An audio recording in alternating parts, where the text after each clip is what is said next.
Hello and welcome to the Mindful Zone. I'm so glad you're here today.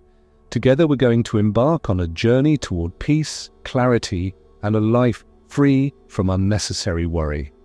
If you've ever felt overwhelmed by the constant chatter in your mind or weighed down by stress, then this video is for you.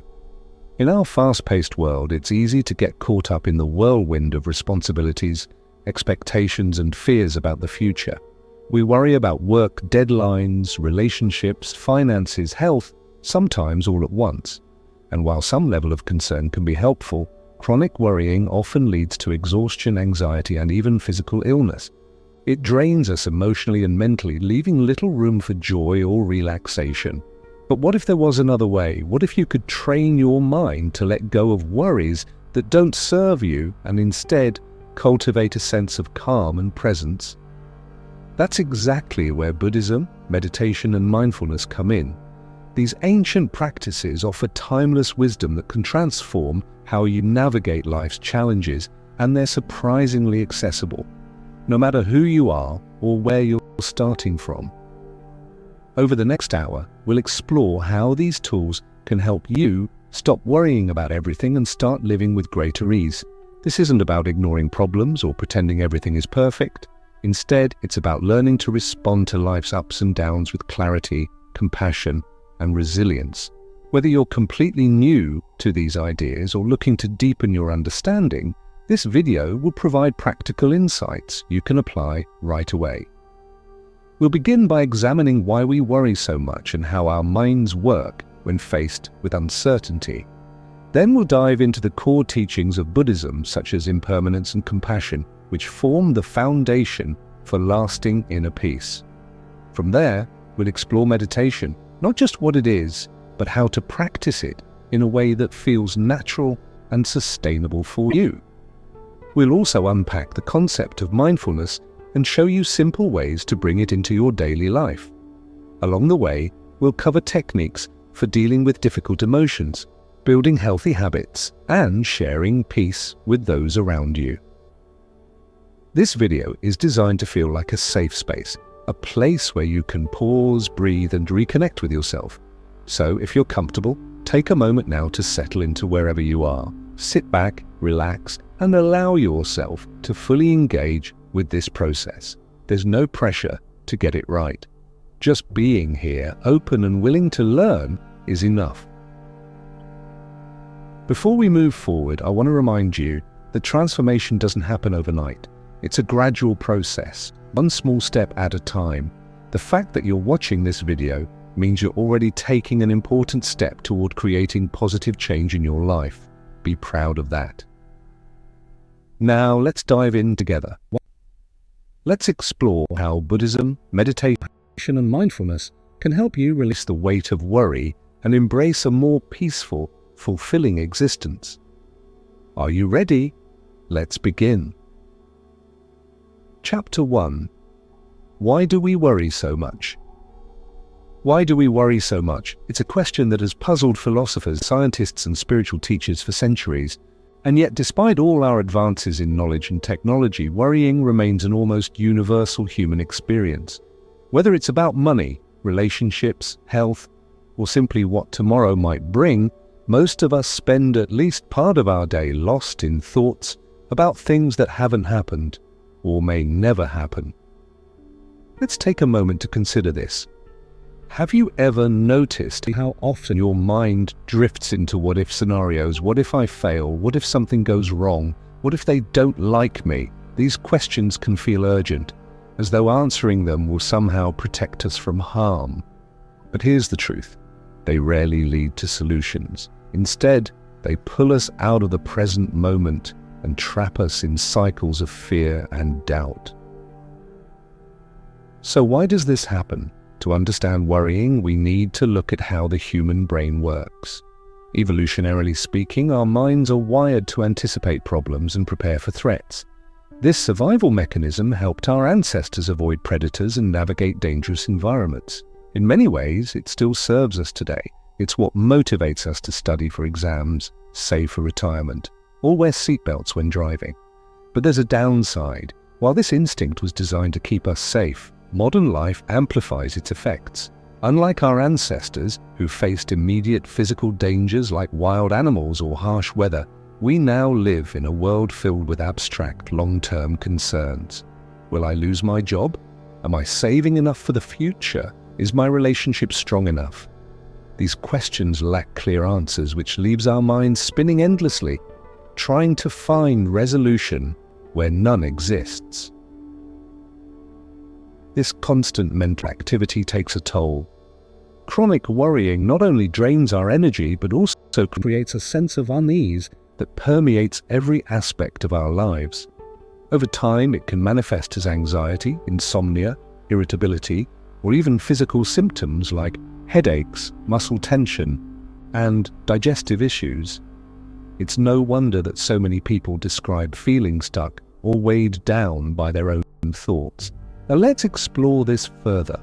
When you think about it, worry isn't just about external circumstances, it's deeply tied to our expectations and attachments. Buddhism offers profound insight into this dynamic. One of its central teachings is that suffering arises not from events themselves, but from our attachment to them. Think about it. If you're attached to a specific outcome, say getting a promotion at work, you'll likely feel anxious until you achieve it.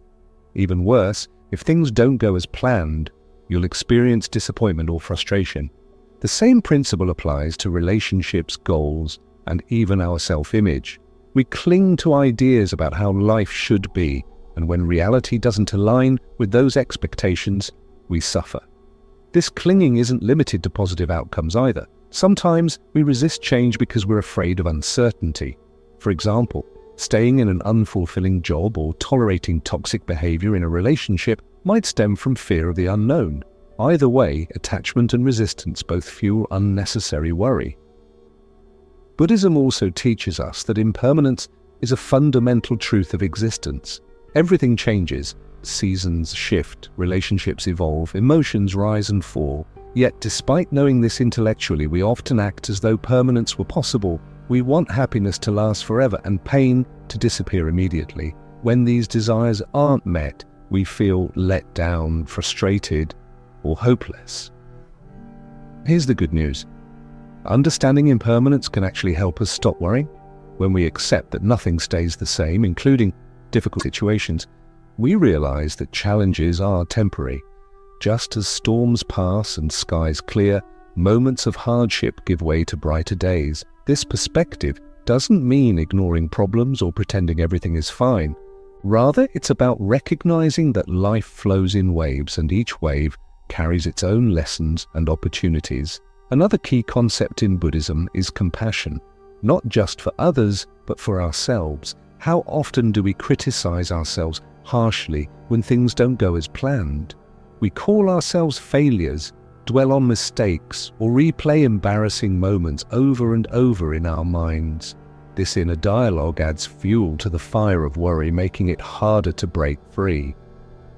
Practicing self-compassion means treating yourself with kindness, especially during tough times. Imagine speaking to a close friend who's struggling. You wouldn't berate them or tell them they're inadequate. You'd offer support, encouragement, and understanding. Why not extend the same care to yourself? When you notice self-critical thoughts creeping in, pause and ask, would I say this to someone I love? If not, it's time to reframe your language. Mindfulness plays a crucial role in managing worry as well. At its core, mindfulness is about being fully present without judgment. Instead of getting caught up in stories about the past or future, you focus on what's happening right now. Sounds simple, right? But in practice, it requires patience and commitment. Consider this analogy. Your mind is like a river constantly flowing with thoughts, emotions, and sensations. Worry is like debris floating downstream, sometimes small twigs, other times large logs. Without mindfulness, you might try to grab onto these pieces of debris, analyzing them, judging them, or letting them drag you under. With mindfulness, however, you learn to observe the river without interfering. You notice the debris passing by without attaching to it. Over time, this practice weakens the grip of worry and helps you stay grounded in the present moment. To illustrate this point, let's reflect on a common scenario. Picture yourself lying in bed at night, unable to sleep because your mind won't stop racing. Maybe you're replaying a conversation that didn't go well, or you're obsessing over tomorrow's to-do list. Now imagine applying mindfulness to this situation. Instead of fighting your thoughts, you acknowledge them gently. There's worry again? Then you shift your attention to your breath, the steady inhale and exhale, and allow yourself to rest in the rhythm of your body. Gradually, the noise in your mind begins to quiet, creating space for peace to emerge. Of course, mindfulness isn't a magic cure-all. It won't eliminate worries entirely, nor should it. Some concerns are valid and deserve attention. The goal isn't to suppress emotions or ignore responsibilities. Rather, it's to approach life with greater awareness and balance.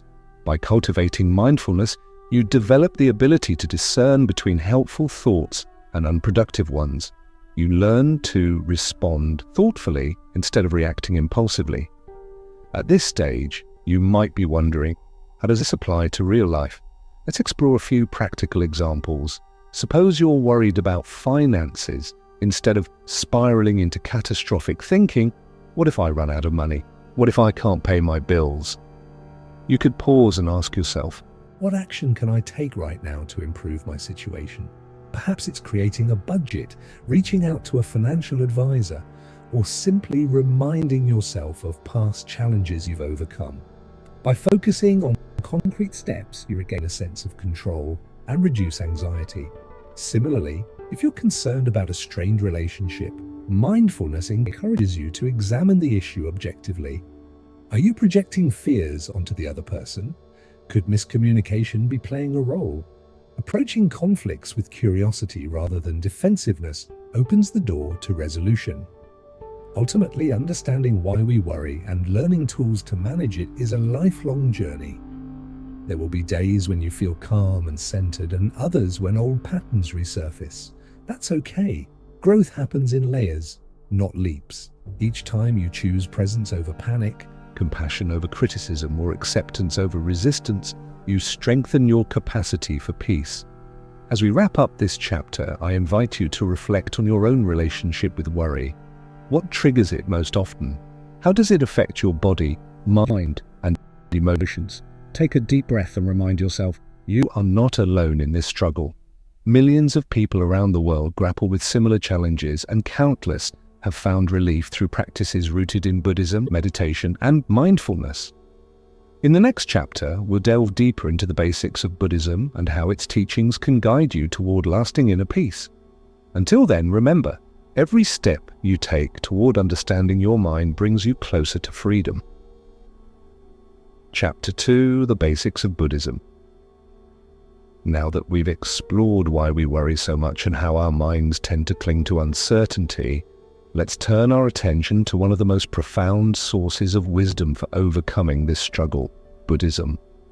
At first glance, Buddhism might seem like a complex or distant philosophy reserved for monks living in remote monasteries, but in reality its teachings are incredibly practical and accessible, offering timeless insights that anyone can apply to modern life.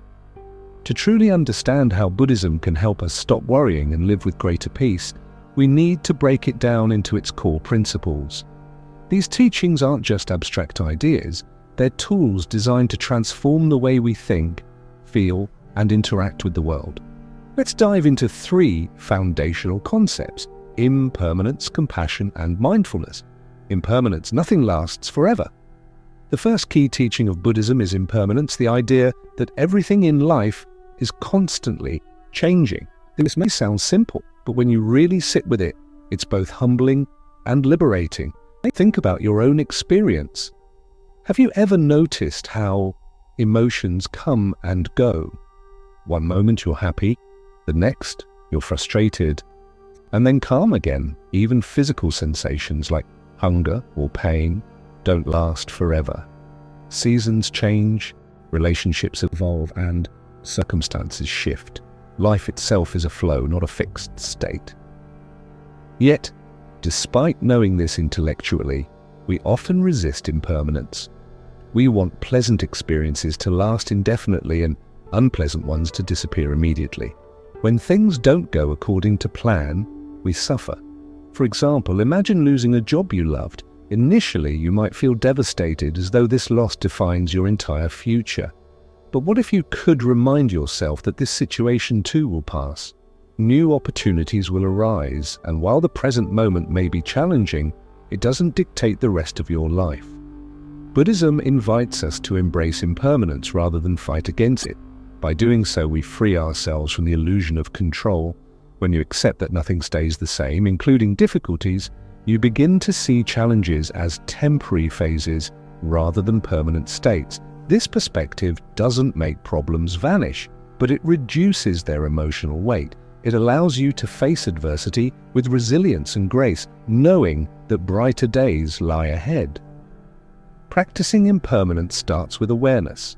The next time you find yourself stuck in worry or frustration, pause and ask, is this moment permanent? Will I still feel this way tomorrow, next week, or next year? Chances are the answer is no. Simply acknowledging this truth can soften the intensity of your emotions and create space for clarity. Compassion, kindness toward ourselves and others. The second pillar of Buddhism is compassion, an essential quality for cultivating inner peace and reducing worry. Compassion isn't just about being kind to others. It begins with extending care and understanding to ourselves. In fact, many of us are far harsher critics of ourselves than we are of anyone else. We dwell on mistakes, replay embarrassing moments, and compare ourselves unfavorably to others. This self-criticism fuels anxiety and makes it harder to let go of worries. Imagine speaking to a dear friend who's going through a tough time. You wouldn't berate them or tell them they're inadequate. You'd offer support, encouragement, and empathy. So why not treat yourself the same way? Self-compassion means recognizing your humanity, flaws and all, and choosing kindness over judgment. It's about saying to yourself, I'm doing the best I can right now, and that's enough. One powerful practice rooted in Buddhism is metta, or loving-kindness meditation. During this meditation, you silently repeat phrases like, may I be happy, may I be healthy, may I be at peace. Once you've directed these wishes toward yourself, you extend them outward to loved ones, acquaintances, strangers, and even those with whom you have conflict. Over time, this practice helps dissolve feelings of isolation, resentment, and fear, replacing them with warmth and connection. Compassion also plays a vital role in reducing worry because it shifts your focus from self-centered concerns to a broader perspective. When you're caught up in worry, your mind tends to spiral inward, obsessing over personal fears and insecurities.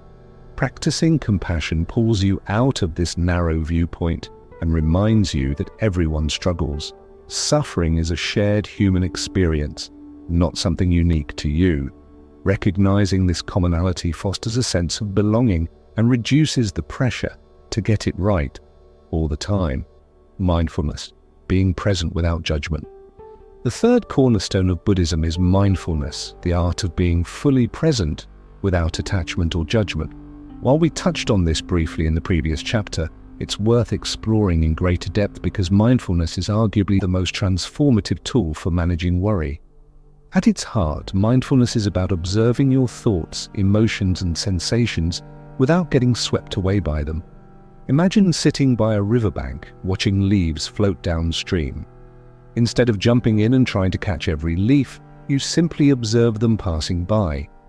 Similarly, mindfulness teaches you to notice your thoughts and feelings without clinging to them or pushing them away. This detachment doesn't mean ignoring your experiences, it means relating to them differently. For example, if you're feeling anxious, instead of identifying with the thought, why I'm anxious, you might say, anxiety is present right now. This subtle shift creates distance between you and your emotions, giving you the freedom to respond rather than react. Mindfulness also anchors you in the present moment, which is crucial for breaking the cycle of worry. Worry thrives on speculation about the future or rumination about the past. By bringing your attention back to the here and now, whether through focusing on your breath, noticing the sounds around you, or feeling the texture of an object in your hand, You interrupt the mental loops that keep you trapped in anxiety. A beautiful metaphor in Buddhism compares the mind to a jar of muddy water. When shaken, the water becomes cloudy and chaotic. But if you set the jar down and allow it to rest, the mud settles, leaving the water clear and still. Mindfulness works in much the same way. By calming the turbulence of your thoughts, you create space for clarity and insight to emerge. Applying Buddhist teachings to daily life. So how do these principles translate into real-world action? Let's explore some practical ways to integrate impermanence, compassion, and mindfulness into your daily routine. Start with impermanence. Whenever you encounter a challenge, whether it's a disagreement with a coworker, financial stress, or health concerns, remind yourself that this moment will pass. You might even write down affirmations like, "This too shall pass," or "Change is the only constant." Placing sticky notes with these reminders in visible places can serve as gentle prompts throughout your day. Next, cultivate compassion. Each morning, take 5 minutes to reflect on someone you care about and send them silent wishes of happiness and well-being. If you're feeling brave, extend these wishes to someone who irritates or frustrates you. Doing so won't necessarily erase conflict, but it can soften your attitude and open doors to resolution. Finally, practice mindfulness regularly. Find small moments throughout your day to check in with yourself. Before eating a meal, take a few deep breaths and savor the flavors. While walking, pay attention to the sensation of your feet touching the ground. When brushing your teeth, notice the taste of the toothpaste and the rhythm of your movements. These mini practices train your mind to stay present, even amid distractions. Over time, these habits build momentum. They create a foundation of awareness, kindness, and acceptance that supports you during difficult times. And while progress may feel slow at first, remember that every step counts. Just as a single drop of water contributes to filling a lake, each mindful moment shapes your overall experience of life. What? The ripple effect of Buddhist wisdom. What's truly remarkable about Buddhism is its ripple effect. When you embody impermanence, compassion, and mindfulness, you not only benefit yourself, you inspire those around you. Your calm presence becomes contagious, spreading peace and positivity wherever you go. Consider this scenario. Suppose you're dealing with a stressful project at work. Instead of snapping at colleagues or shutting down under pressure, you approach the situation with patience and clarity. Not only does this improve your performance, but it also sets a tone of collaboration and respect within your team. Or imagine navigating a disagreement with a loved one. By listening deeply and responding with empathy, you foster understanding and strengthen your relationship. In essence, Buddhism isn't just a path to personal growth, it's a gift to the world. Its teachings empower you to live authentically, act with intention, and contribute to collective well-being. As we conclude this chapter, take a moment to reflect on what resonated with you. Which aspect of Buddhism feels most relevant to your life right now? Perhaps it's the reminder that nothing lasts forever, the call to practice self-compassion, or the invitation to live more mindfully. Whatever it is, trust that these seeds of wisdom will continue to grow as you nurture them. In the next chapter, we'll explore meditation in greater detail, the heart of Buddhist practice, and discover how it can deepen your journey toward inner peace. Until then, carry these teachings with you, and remember, every step you take brings you closer to freedom. Chapter 3. What is meditation really? In our last chapter, we explored the foundational teachings of Buddhism, impermanence, compassion, and mindfulness, and how they can guide us toward greater peace. Now, let's dive deeper into one of the most transformative tools for embodying these principles, meditation.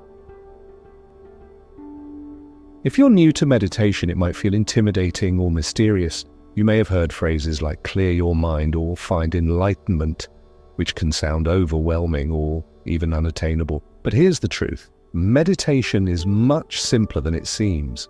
At its core, it's about training your mind to focus and cultivating awareness of the present moment. It's not about achieving perfection or silencing your thoughts entirely. It's about learning to relate to your mind in a healthier, more balanced way. In this chapter, we'll demystify meditation and show you how to make it a sustainable part of your life.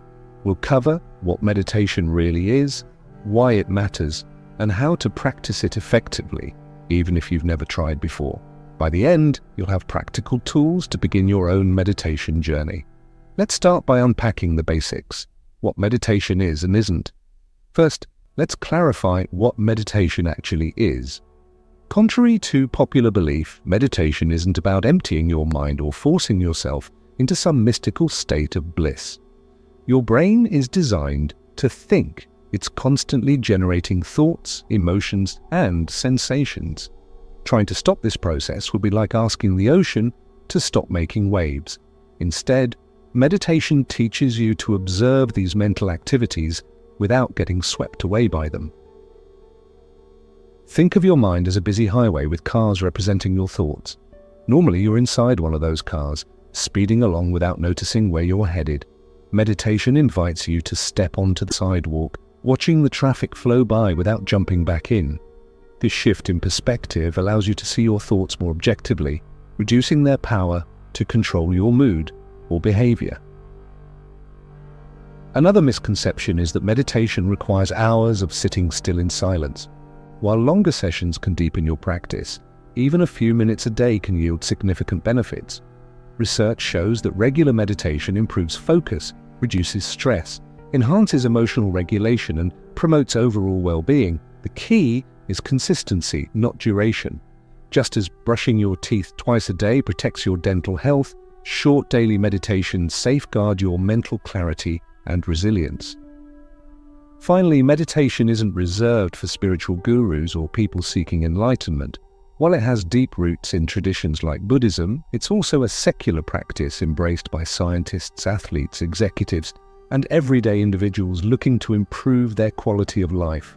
Whether you're managing anxiety, boosting creativity, or simply wanting to feel more grounded, meditation offers something for everyone. Types of meditation. There are many forms of meditation, each with its unique approach and benefits.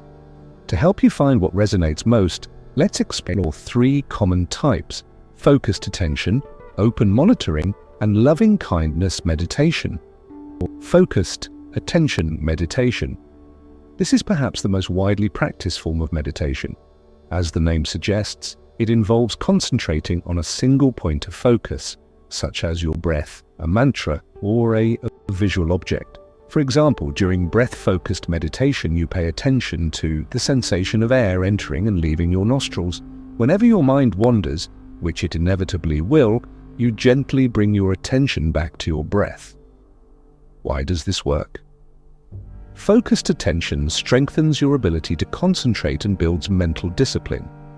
Over time, it trains your brain to stay anchored in the present moment, rather than drifting into worries about the past or future. Studies using brain imaging technology have shown that consistent practice increases grey matter density in areas associated with memory, learning, and emotional regulation. Open monitoring meditation, also known as mindfulness meditation. This practice involves observing whatever arises in your awareness without attachment or judgment. Unlike focused attention, which narrows your focus, open monitoring broadens it. You become aware of thoughts, emotions, bodily sensations, and external stimuli as they come and go, treating them all with curiosity and acceptance. For instance, while practicing open monitoring, you might notice tension in your shoulders, hear birds chirping outside, or recognize a fleeting thought about an upcoming meeting.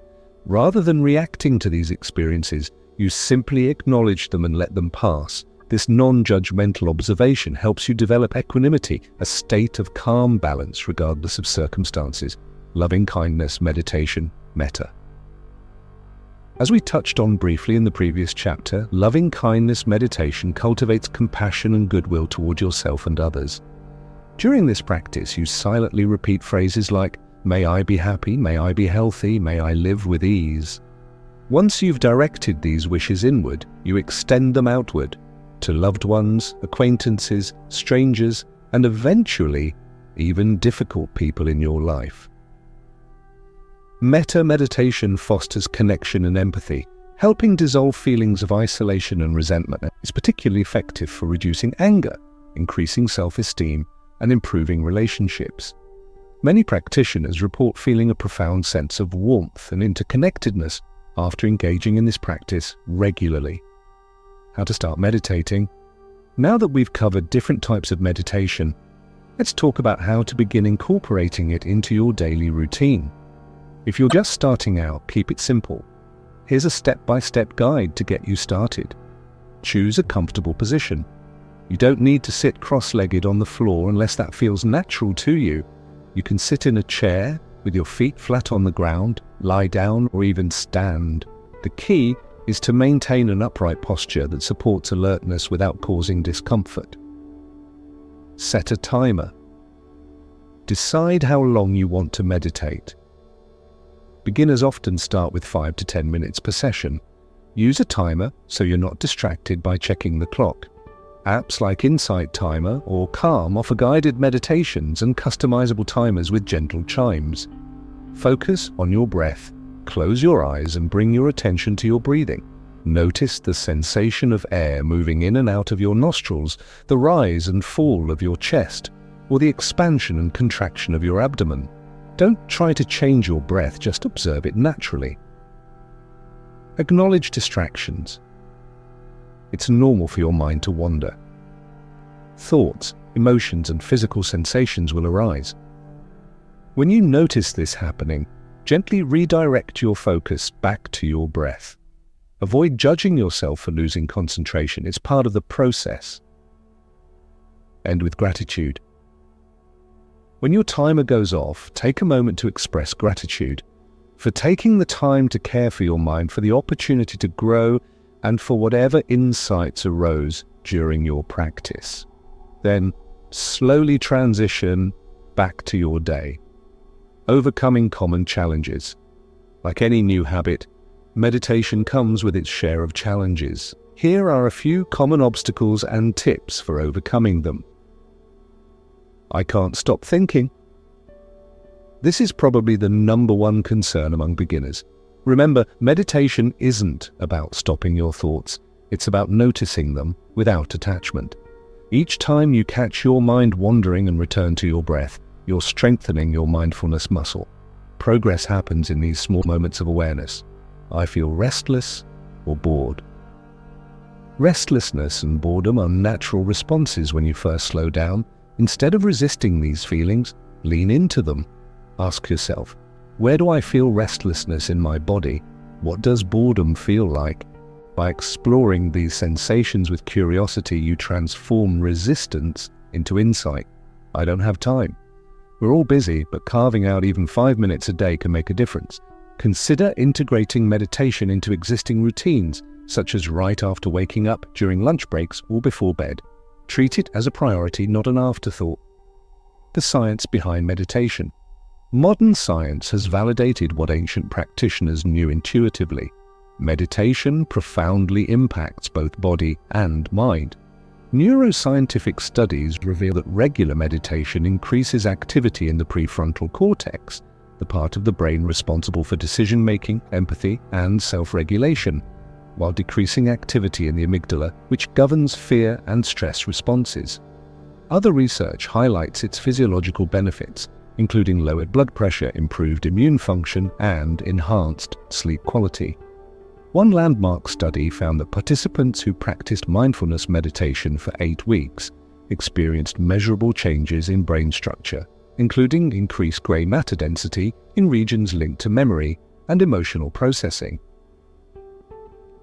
These findings underscore the importance of consistency. Just as lifting weights gradually builds muscle strength, meditating regularly rewires your brain for greater resilience and well-being, deepening your practice. Once you've established a basic routine, you can experiment with advanced techniques to deepen your practice. For example, visualization meditations involve imagining peaceful scenes like a serene beach or lush forest to cultivate relaxation.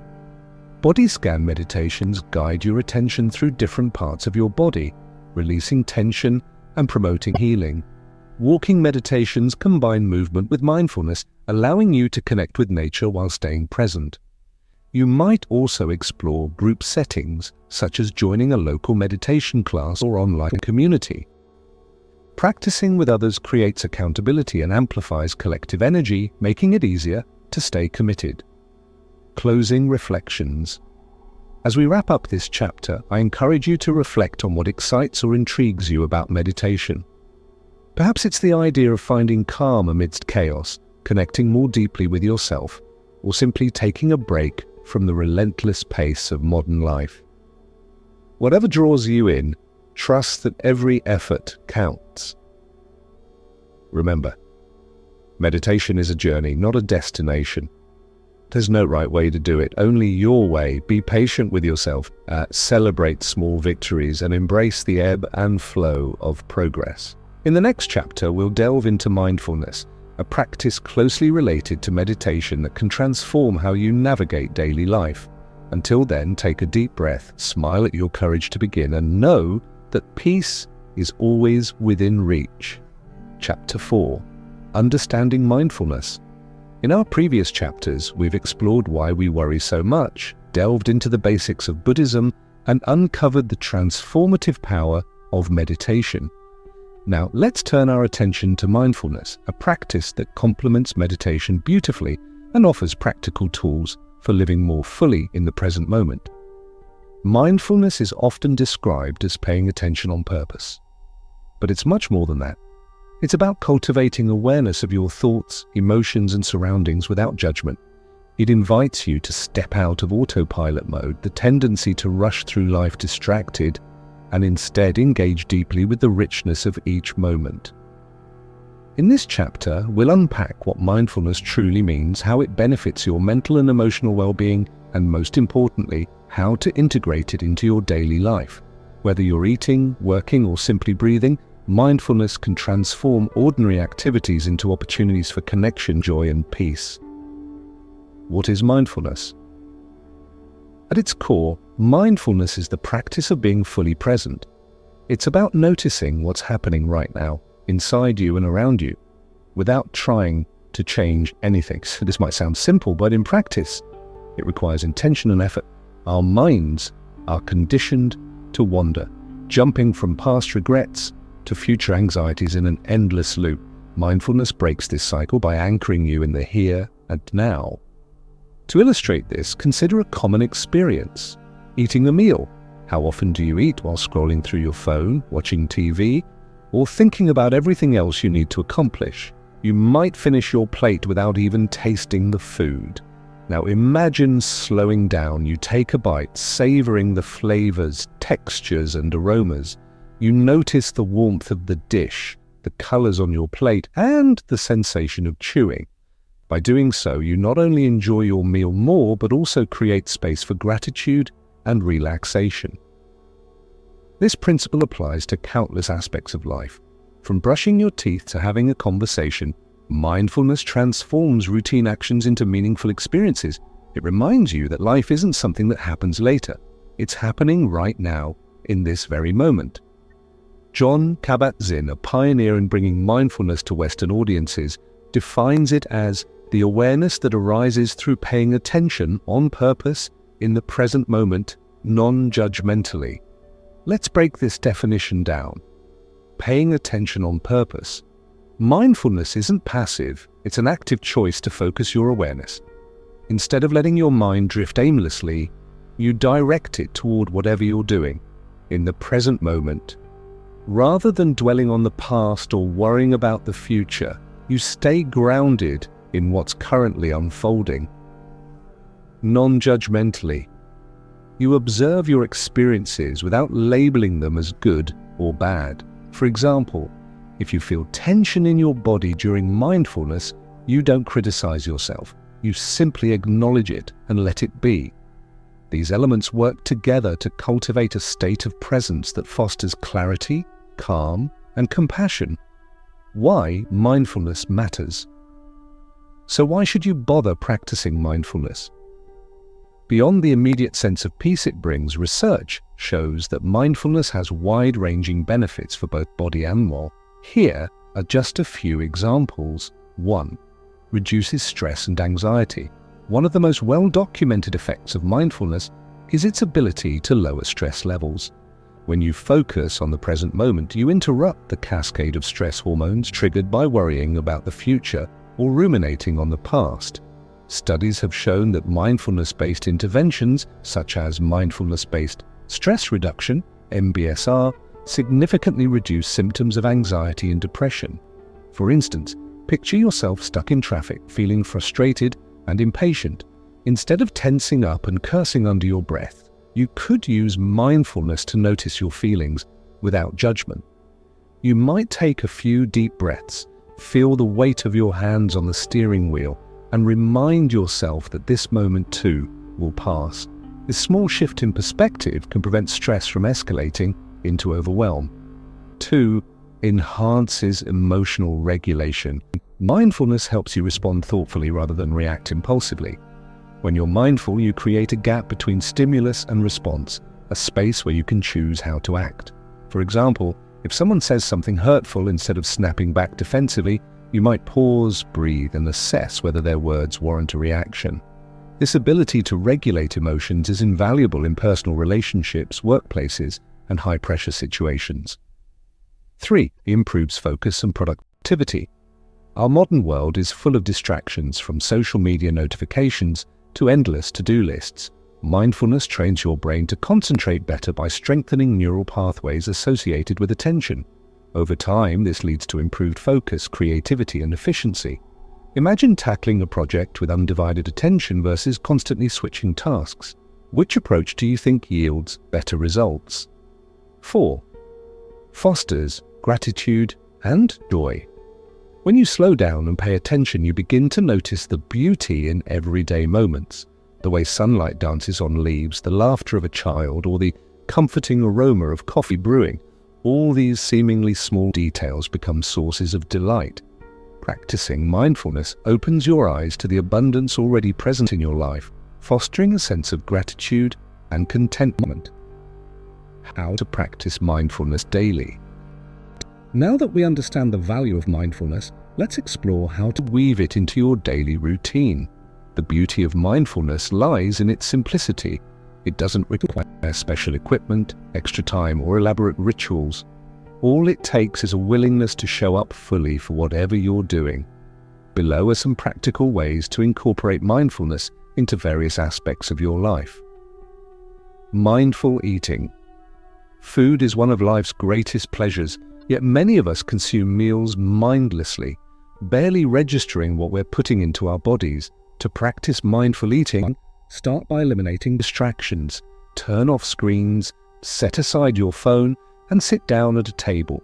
Before taking your first bite, take a moment to appreciate the appearance, smell, and texture of your food. As you eat, chew slowly and savor each mouthful. Notice how different flavors emerge as you taste. Pay attention to when you start to feel satisfied, using this awareness to guide portion sizes. Not only does mindful eating enhance enjoyment, but it also supports healthier digestion and prevents overeating. Plus, it encourages gratitude for the effort and resources that went into producing your meal. Mindful walking. Walking is another opportunity to practice mindfulness, especially if you spend much of your day sitting. Whether you're strolling through a park, commuting to work, or pacing around your home, bring your full attention to the experience. Feel the ground beneath your feet, the rhythm of your steps, and the movement of your legs. Notice the sights, sounds, and smells around you. If your mind wanders, gently bring it back to the sensations of walking. For an added layer of mindfulness, try walking barefoot on natural surfaces like grass, sand, or dirt. Known as earthing or grounding, this practice connects you physically and energetically to the earth, promoting relaxation and balance. Mindful breathing. Breath is always available as an anchor to the present moment.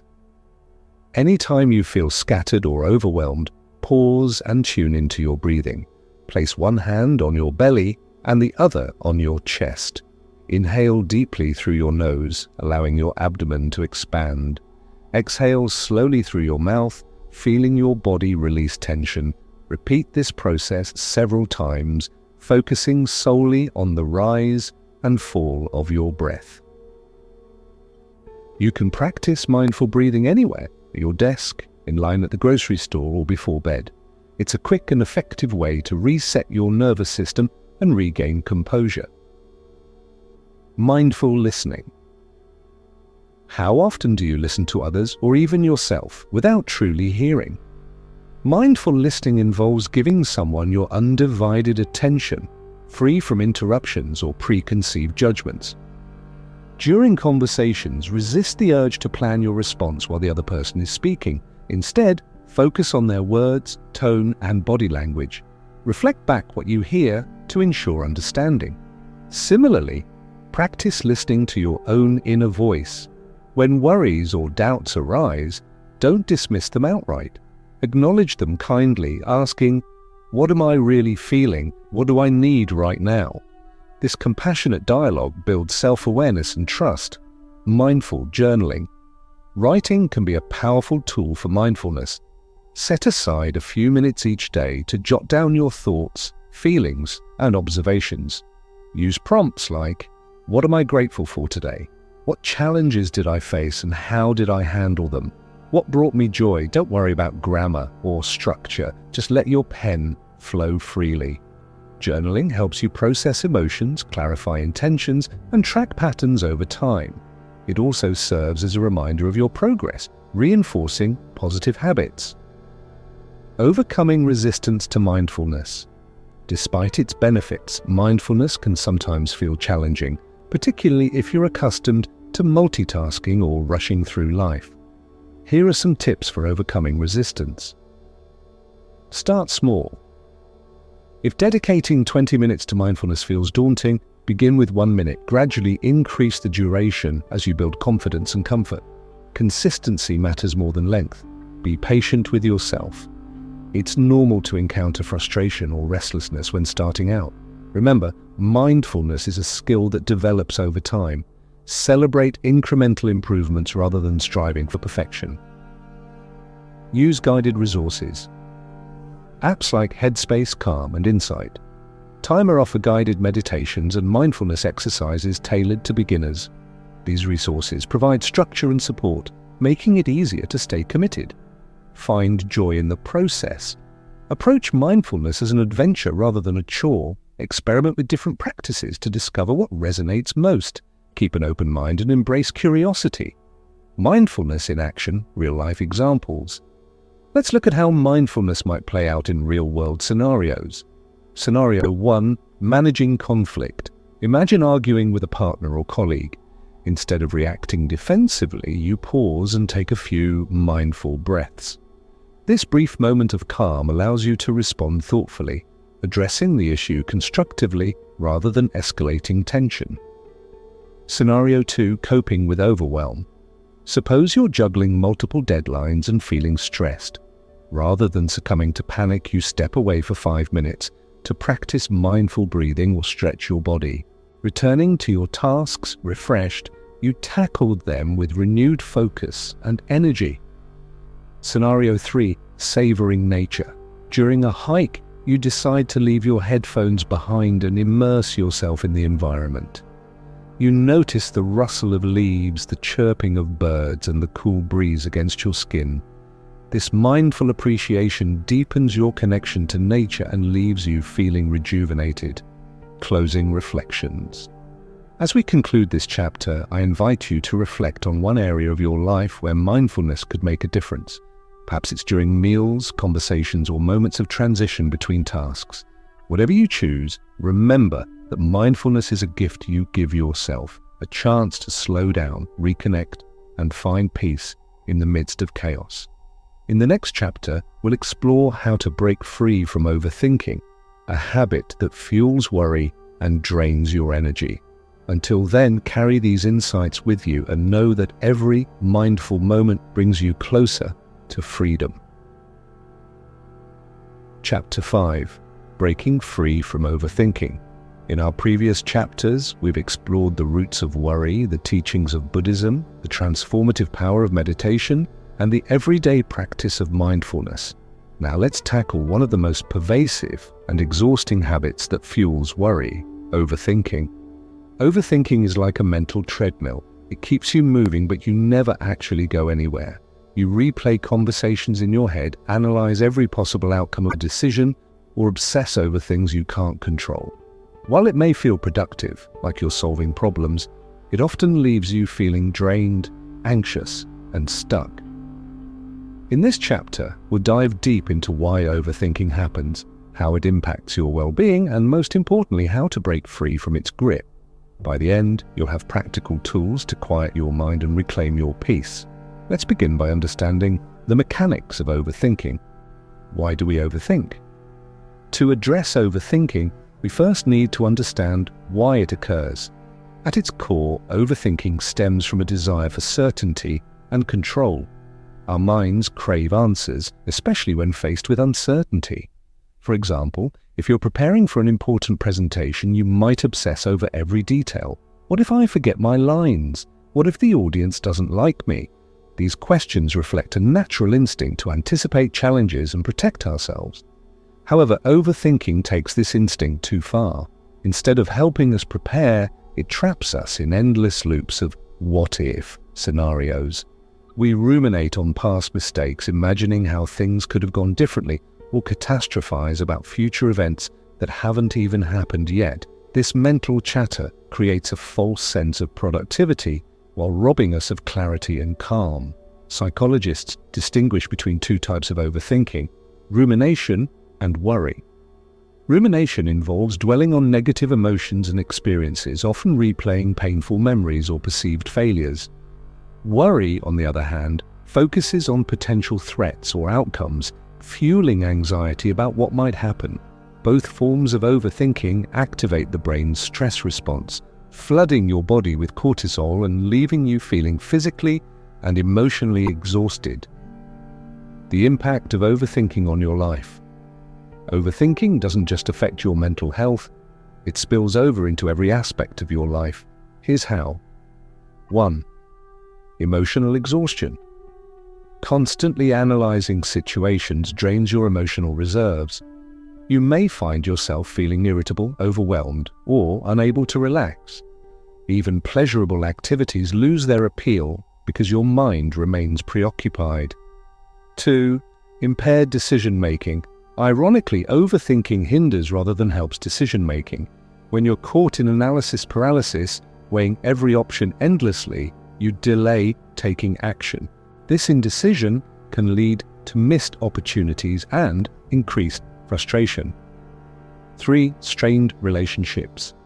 Overthinking often manifests in interpersonal dynamics. For instance, if you misinterpret someone's tone during a conversation, you might spend hours dissecting what they really meant. This habit can breed mistrust, jealousy, or resentment, damaging your connections with others. 4. Physical symptoms. The stress caused by overthinking can manifest physically, leading to headaches, muscle tension, insomnia, or digestive issues. Chronic overthinkers are also more prone to burnout and fatigue due to elevated cortisol levels. Clearly, overthinking isn't just a harmless quirk, it's a barrier to living fully and joyfully. So how do we break free from its hold? Strategies to break free from overthinking. Fortunately, there are proven strategies to interrupt overthinking patterns and cultivate a healthier relationship with your thoughts. Below are some powerful techniques inspired by Buddhism, mindfulness, and modern psychology. 1. Label your thoughts. One effective way to distance yourself from overthinking is to label your thoughts objectively. For example, instead of engaging with the thought, "I'm going to fail," you might say, "This is a fear-based thought." Simply naming your thoughts reduces their intensity and reminds you that they're not facts, they're just mental events passing through your awareness. 2. Practice thought stopping. When you notice yourself spiraling into overthinking, try using a technique called thought stopping. This involves consciously interrupting the cycle by saying, "Stop," either silently or aloud. Pair this with a physical action, such as snapping your fingers or clapping your hands to reinforce the boundary. Afterward, redirect your attention to something grounding, like your breath or a sensory experience. 3. Set time limits for problem solving. If you tend to overanalyze decisions, set aside specific times to think through problems. For example, give yourself 15 minutes to brainstorm solutions, then commit to making a choice based on the information available. Once the time is up, move forward without second-guessing yourself. This approach prevents overthinking from consuming your entire day. 4. Reframe negative thoughts. Cognitive behavioral therapy, CBT, teaches us that our thoughts shape our emotions. If you catch yourself thinking, "Everything always goes wrong," challenge that belief by asking, "Is this true? Have there been moments when things went well?" By reframing negative thoughts into balanced perspectives, you weaken their power over you.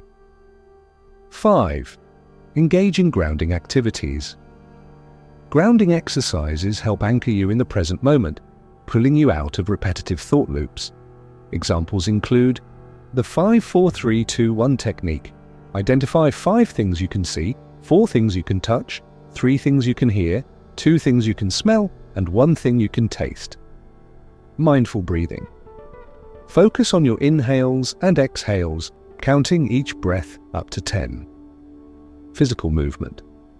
Go for a walk, stretch, or engage in yoga to release pent-up energy. These activities shift your focus away from overthinking and reconnect you with your body and surroundings. 6. Use affirmations and mantras. Affirmations and mantras serve as anchors during moments of overthinking. Borrowing from Buddhist wisdom, phrases like, "This too shall pass," or "I am enough," can remind you of impermanence and self-worth. Repeat these affirmations silently or aloud whenever you feel overwhelmed. For a more structured practice, try the mantra Om Shanti, which translates to "Peace be with me."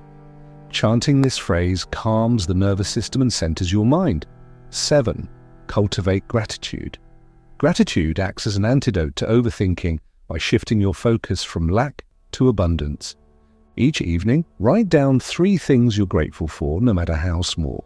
Did you enjoy a delicious meal? Receive a kind message?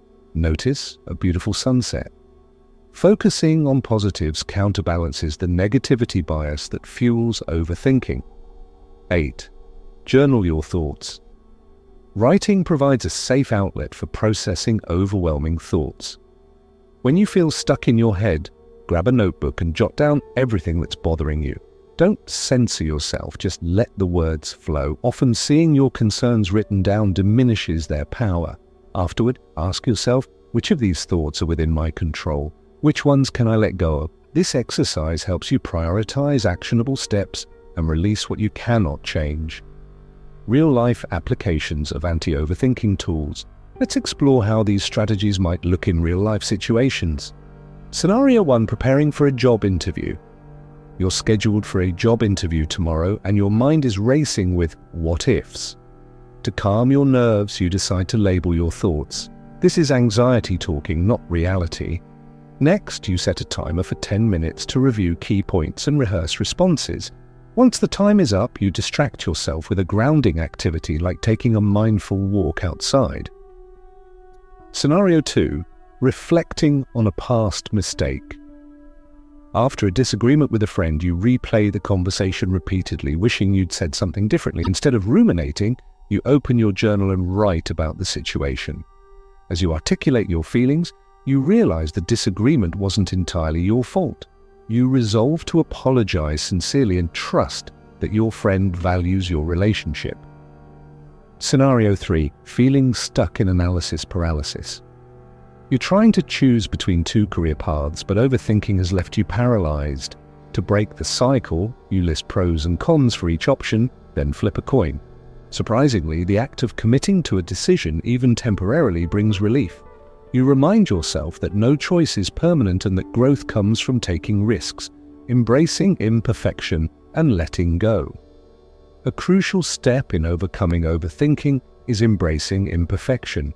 Perfectionism often drives overthinking because it sets unrealistic standards. Remind yourself that mistakes are part of being human and they offer valuable lessons. Every misstep brings you closer to wisdom and resilience. Additionally, practice letting go of what you can't control. As Buddhists teach, suffering arises from clinging to outcomes. When you release attachment to specific results, you free yourself from unnecessary worry. Trust that life unfolds as it should and focus on doing your best in the present moment. Closing reflections. As we wrap up this chapter, take a moment to reflect on your own patterns of overthinking. What triggers it most frequently? How does it impact your mood, relationships, or productivity? Remember, breaking free from overthinking is a gradual process. Be patient with yourself as you experiment with these tools and discover what works best for you.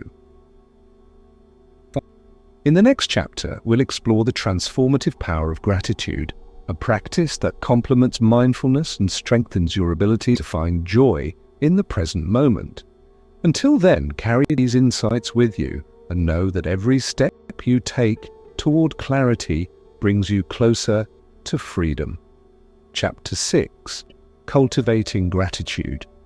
In our journey so far, we've explored why we worry, delved into the teachings of Buddhism, practiced meditation and mindfulness, and learned how to break free from overthinking.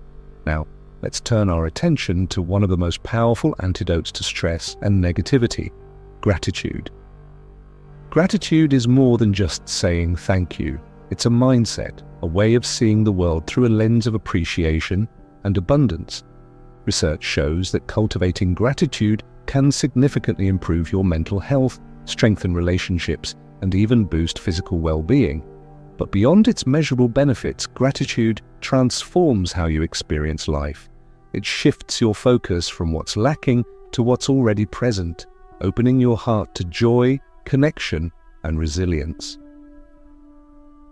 In this chapter, we'll explore the science behind gratitude, its profound impact on your daily life, and practical ways to make it a consistent habit. Whether you're facing challenges or celebrating successes, gratitude offers a pathway to greater fulfillment and peace. The science of gratitude. Before diving into practice, let's examine why gratitude works and why it's such a potent tool for personal growth. Over the past 2 decades, researchers have uncovered remarkable insights into how gratitude affects the brain and body. Here are some key findings. 1. Rewires your brain for positivity. When you express gratitude, your brain releases dopamine and serotonin, neurotransmitters associated with happiness and well-being. These chemicals create a feedback loop, encouraging you to seek out more positive experiences. Over time, regular gratitude practice rewires your neural pathways, making it easier to notice and appreciate good things in your life. 2. Reduces stress and anxiety. Studies show that people who regularly practice gratitude report lower levels of cortisol, the hormone responsible for stress. By focusing on what you're thankful for, you interrupt cycles of worry and rumination, replacing them with feelings of calm and contentment. 3. Strengthens relationships. Expressing gratitude toward others fosters trust, empathy, and deeper connections. When someone feels appreciated, they're more likely to reciprocate kindness and support. This creates a virtuous cycle of positivity that strengthens bonds between friends, family members, colleagues, and communities. 4. Enhances physical health. Believe it or not, gratitude also has tangible effects on your body. Research links gratitude to better sleep quality, reduced inflammation, improved cardiovascular health, and stronger immune function. People who practice gratitude tend to engage in healthier behaviors, such as exercising regularly and eating nutritious foods, further enhancing their overall well-being. These findings underscore the importance of integrating gratitude into your daily routine. It's not just a feel-good exercise, it's a scientifically backed strategy for thriving in all areas of life. Why gratitude feels hard. sometimes. Despite its benefits, practicing gratitude isn't always easy. Life throws curveballs, losses, disappointments, and hardships that can overshadow moments of joy. During tough times, it's natural to focus on what's missing rather than what's available. However, this tendency only amplifies suffering. Here's the paradox. Gratitude doesn't deny pain or minimize struggles. Instead, it acknowledges difficulty while reminding you of resources, strengths, and blessings that coexist alongside challenges. For example, if you're grieving the loss of a loved one, you might still be grateful for cherished memories, lessons learned, or the love you shared. This dual awareness helps you navigate adversity with grace and resilience. Another barrier to gratitude is comparison. Social media often portrays curated versions of reality, leading us to measure our lives against others' highlight reels. Feeling envious or inadequate makes it harder to recognize our own blessings. Yet, gratitude invites you to step off the comparison treadmill and celebrate your unique journey. Finally, gratitude requires intentionality. Unlike negative emotions, which demand attention automatically, gratitude must be cultivated consciously. Without effort, it's easy to overlook small joys and take everyday comforts for granted. Practical ways to cultivate gratitude. Now that we understand the value of gratitude, let's explore how to weave it into your daily life. Below are some actionable strategies to help you build a sustainable gratitude practice. 1. Keep a gratitude journal. One of the simplest and most effective ways to cultivate gratitude is by keeping a journal. Each day, write down 3 to 5 things you're thankful for. They don't have to be monumental achievements. They could be as simple as a warm cup of tea, a kind word from a friend, or a beautiful sunset. To deepen the practice, reflect on why you're grateful for each item. For instance, instead of writing, "I'm grateful for my dog," you might say, "I'm grateful for my dog because her wagging tail brightens my mornings and reminds me to play more." Adding context enriches your appreciation and anchors the feeling in your heart. If daily journaling feels overwhelming, aim for 3 times a week. What matters most is consistency, not quantity. 2. Practice gratitude, meditation. Combine gratitude with meditation by dedicating a few minutes each day to silently express thanks. Sit comfortably, close your eyes, and bring to mind people, experiences, or qualities you appreciate. Visualize them vividly, allowing warmth and gratitude to fill your chest. You might repeat affirmations like, "I am grateful for this moment. I honor the gifts I've been given. Thank you for the abundance in my life." This practice not only enhances mindfulness, but also amplifies feelings of connection and generosity. 3. Express gratitude. Out loud, verbalizing gratitude amplifies its impact for both you and the recipient. Make it a habit to thank people sincerely throughout your day. Whether it's complimenting a co-worker, thanking a cashier, or telling a loved one how much they mean to you, these small acts foster goodwill and strengthen relationships. For an added layer of meaning, write thank you notes or letters. Studies show that expressing gratitude in written form boosts happiness and deepens emotional bonds. Even if you don't send the letter, the act of writing it can be transformative. 4. Create a gratitude ritual. Incorporate gratitude into existing routines to ensure consistency. For example, begin each morning by naming 3 things you're grateful for before getting out of bed. End your day by reflecting on moments of joy or learning during dinner or bedtime. Pair gratitude with another habit, such as brushing your teeth or drinking water, using it as a trigger to pause and give thanks. Rituals anchor gratitude in your daily rhythm, making it second nature over time. 5. Find gratitude in challenges. While it may seem counterintuitive, searching for silver linings during difficult times builds resilience and perspective. Ask yourself, what can I learn from this situation? How has it helped me grow? Who has supported me along the way? For example, losing a job might initially feel devastating, but it could lead to new opportunities, self-discovery, or a chance to pursue a passion. Framing challenges as stepping stones rather than roadblocks empowers you to move forward with courage and optimism. 6. Use visual reminders.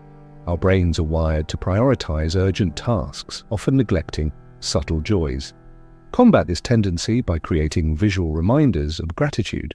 Place sticky notes with affirmations around your home or workspace. Set phone reminders to pause and reflect, or display photos of loved ones and meaningful memories. These cues prompt you to pause and appreciate the goodness around you. 7.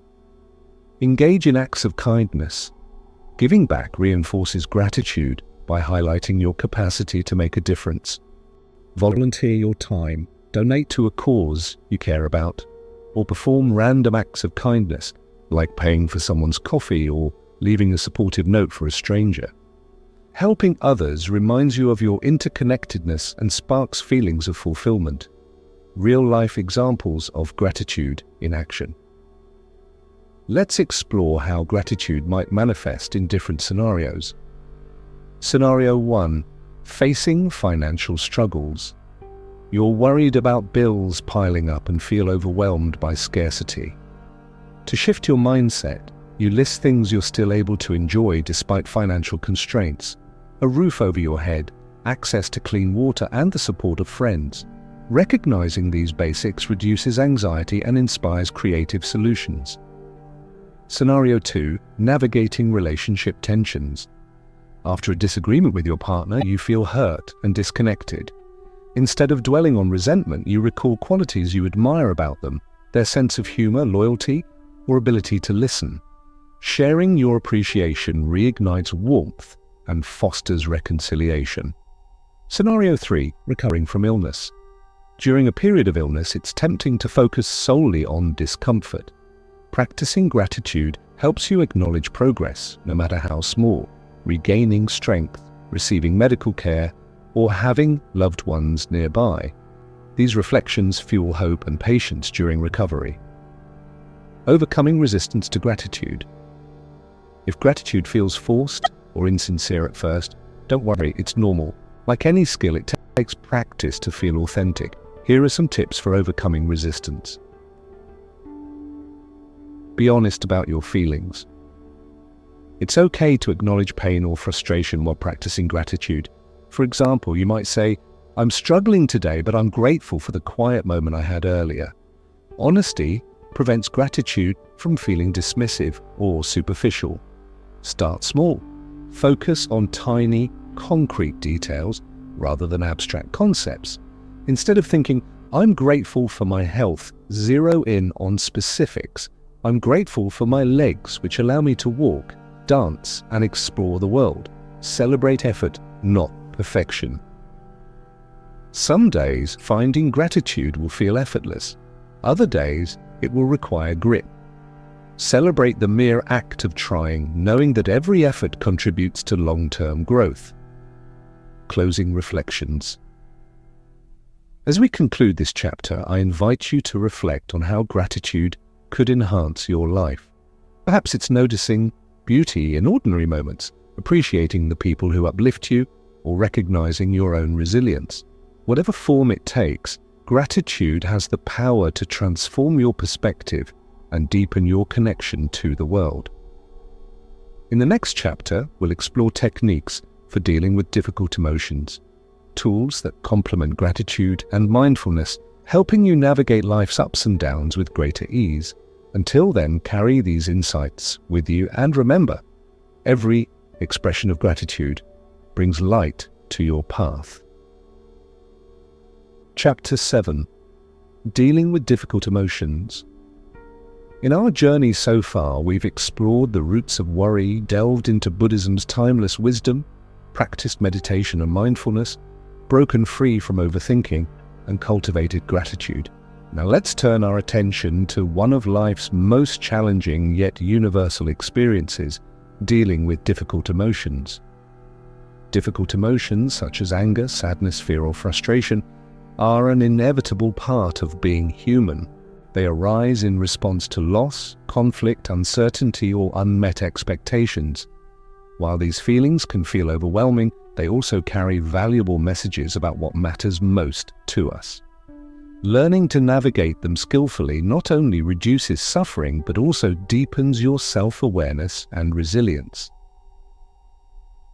In this chapter, we'll explore why difficult emotions arise, how they impact your well-being, and practical tools for processing them with compassion and clarity. By the end, you'll have strategies to transform emotional challenges into opportunities for growth. Let's begin by understanding the role of emotions in our lives. Why do we experience difficult emotions? Emotions are signals. They provide information about our needs, values, and boundaries. For example, anger often arises when something feels unjust or out of alignment with our principles. Sadness surfaces when we experience loss or longing.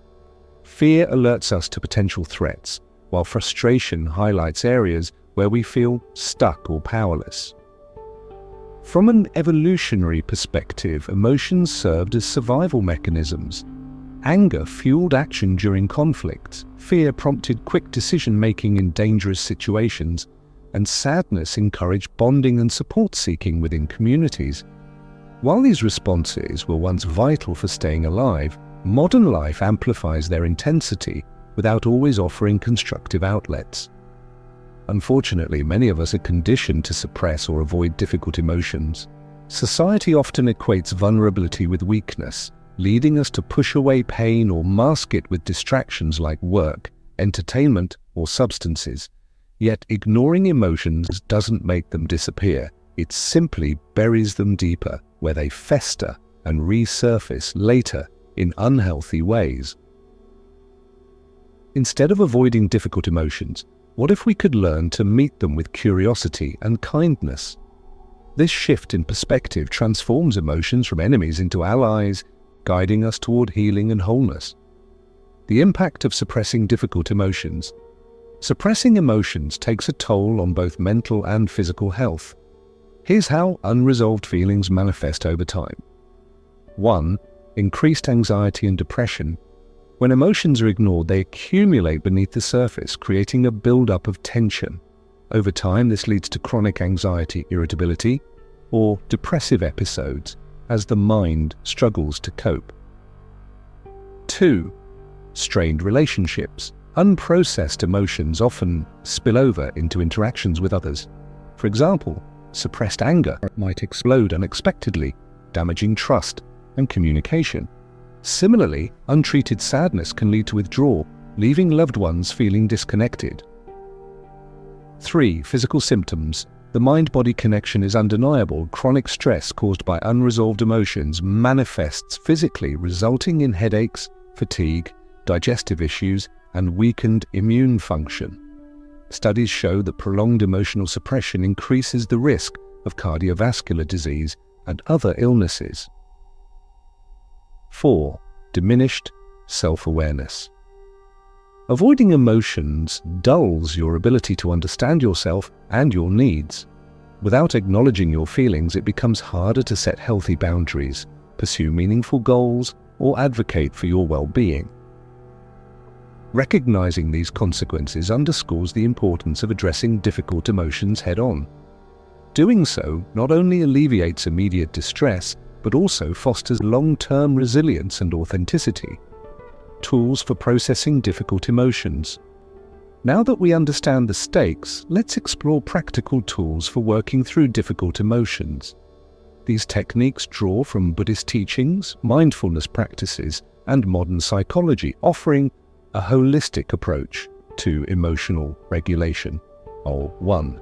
Name your emotions. The first step in processing emotions is identifying them. Simply naming what you're feeling, whether it's anger, sadness, fear, or guilt, reduces its intensity.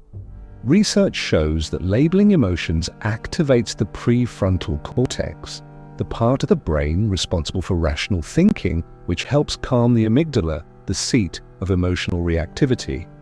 For example, instead of saying, "I'm just stressed," try specifying, "I'm feeling overwhelmed because I have too much on my plate."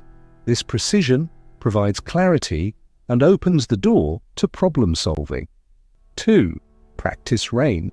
RAIN is a 4-step mindfulness technique designed to help you navigate difficult emotions. Recognize, notice the emotion arising without judgment. For instance, "I'm feeling angry right now." Allow, give yourself permission to feel it fully. Instead of resisting, say internally, "It's okay to feel this way." Investigate, explore the sensation in your body. Where do you feel it? What does it resemble? Is it tightness in your chest, heaviness in your stomach, or heat in your face? Nurture. Offer yourself compassion. Place a hand on your heart and whisper, "This is hard, but I'm here for myself." By moving through these steps, you create space to process emotions rather than being consumed by them. 3. Use breathing techniques. Breathwork is a powerful tool for regulating emotions. When you're upset, your breathing tends to become shallow and rapid, exacerbating feelings of panic or agitation.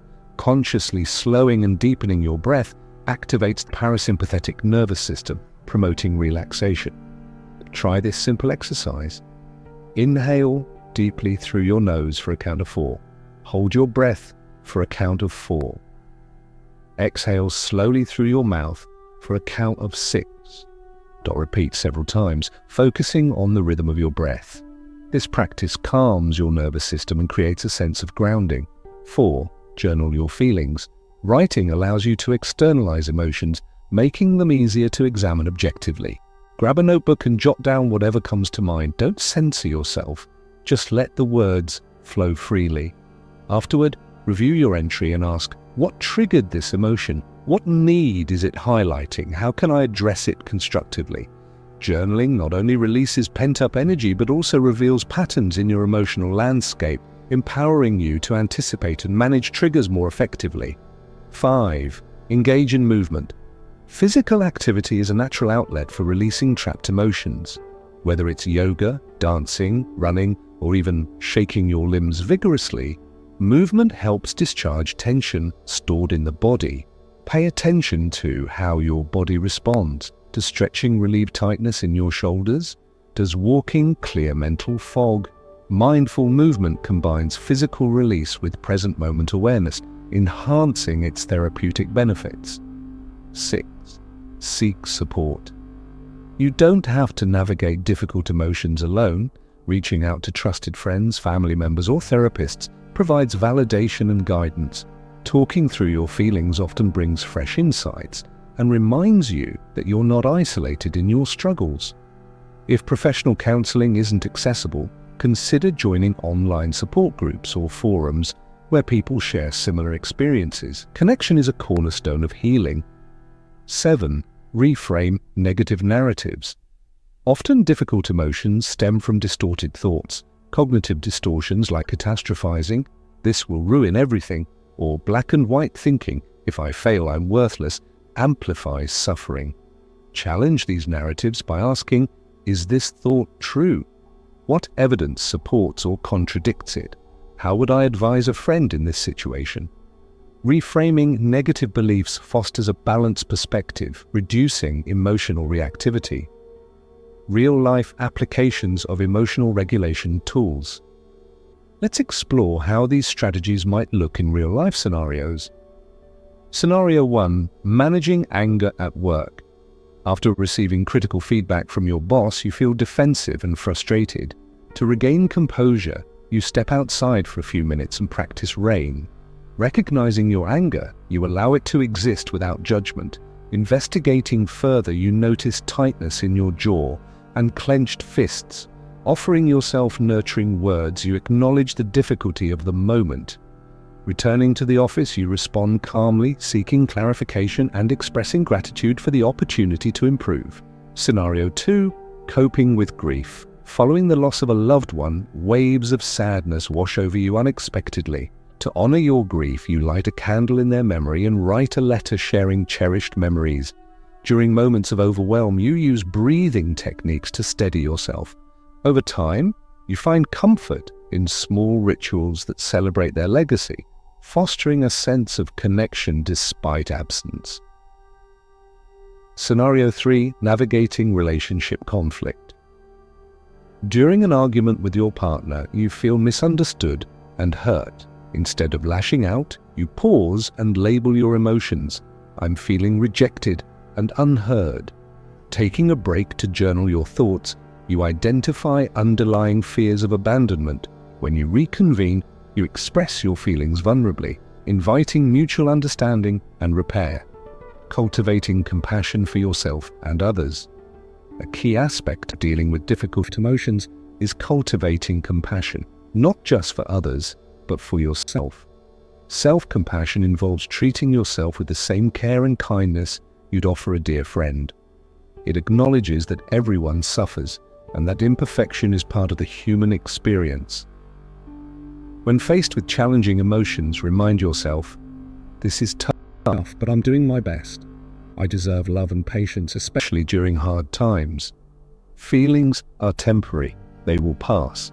Extending compassion outward strengthens relationships and fosters forgiveness. For example, if someone hurts you, consider their perspective. Are they acting out of pain or insecurity? Practicing empathy diffuses resentment and promotes reconciliation. Closing reflections. As we wrap up this chapter, take a moment to reflect on your relationship with difficult emotions. How do you typically respond to anger, sadness, or fear? What tools resonate most with you from today's discussion? Remember, emotions are neither good nor bad. They're messengers inviting you to grow and heal. In the next chapter, we'll explore how to build healthy habits that sustain mindfulness, meditation, and gratitude in your daily life. Until then, carry these insights with you and know that every step you take toward embracing your emotions brings you closer to freedom. Chapter 8. Finding joy in the present moment. In our journey so far, we've explored why we worry, delved into Buddhism's profound teachings, practiced meditation and mindfulness, broken free from overthinking, cultivated gratitude, processed difficult emotions, and learned tools for emotional resilience. Now let's turn our attention to one of life's greatest treasures, finding joy in the present moment. Joy isn't reserved for grand achievements or extraordinary events. It's available right here, right now, in the simplest of moments. Yet many of us overlook it because we're too busy chasing future goals or dwelling on past regrets. By learning to savor the present, you unlock a wellspring of happiness that enriches every aspect of your life. In this chapter, we'll explore what it means to live joyfully in the present moment, why it matters, and practical ways to cultivate joy even amidst challenges. Whether you're washing dishes, spending time with loved ones, or simply breathing, joy is always within reach if you know how to find it. Let's begin by understanding the essence of joy. What is joy and why does it matter? Joy is often confused with happiness, but they're not the same thing. Happiness tends to be fleeting and dependent on external circumstances, like landing a promotion, going on vacation, or receiving praise. Joy, on the other hand, arises from within. It's a deep sense of contentment and connection that persists regardless of external conditions. Think about moments when you felt truly joyful. Perhaps it was watching a sunrise, laughing uncontrollably with friends, or feeling completely absorbed in a creative project. These experiences share a common thread. They pull you out of your head and into the richness of the present moment. Cultivating joy isn't just about personal fulfillment. It has ripple effects that touch everyone around you. When you radiate joy, you inspire others to do the same. Your presence becomes a gift, creating warmth and positivity wherever you go. Additionally, joy strengthens your mental and physical health, boosting immunity, reducing stress, and enhancing overall well-being. But here's the challenge. Joy doesn't happen automatically. It requires intentionality and practice, especially in a world that glorifies busyness and achievement. Let's explore how to tap into joy consistently, no matter where you are or what you're doing. The science behind joy. Before diving into practice, let's examine why joy feels so good and why it's essential for thriving. Research shows that joy activates the brain's reward system, releasing neurotransmitters like dopamine and oxytocin that promote feelings of pleasure and bonding. These chemicals not only make you feel good in the moment, but also reinforce behaviors that lead to sustained happiness. Here are some key findings. 1. Joy builds resilience. When you experience joy regularly, you build psychological reserves that help you bounce back from adversity.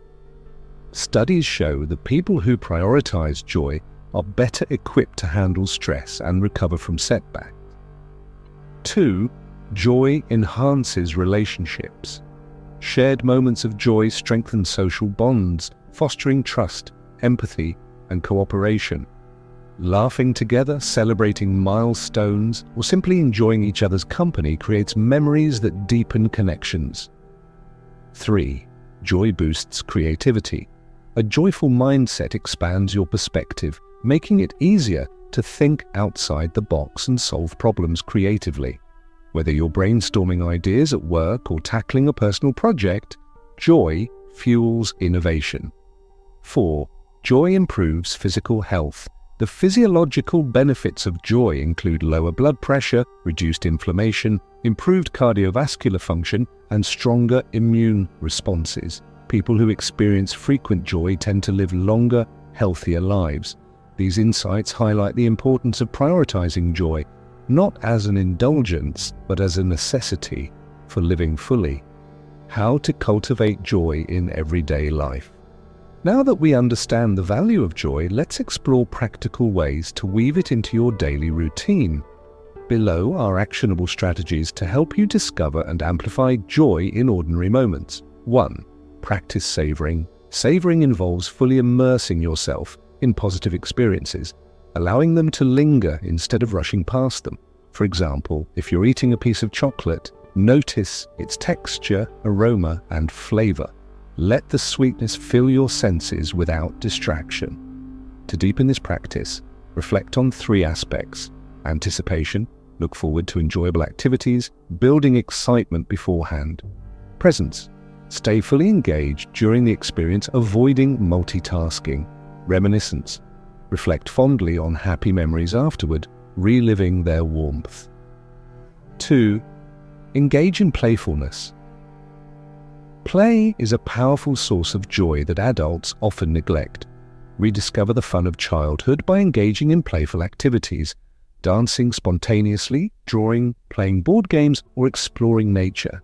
Allow yourself to laugh freely and embrace curiosity without judgment. Even small acts of playfulness, like doodling while talking on the phone or skipping down a hallway, can spark joy and lighten your mood. 3. Connect with nature.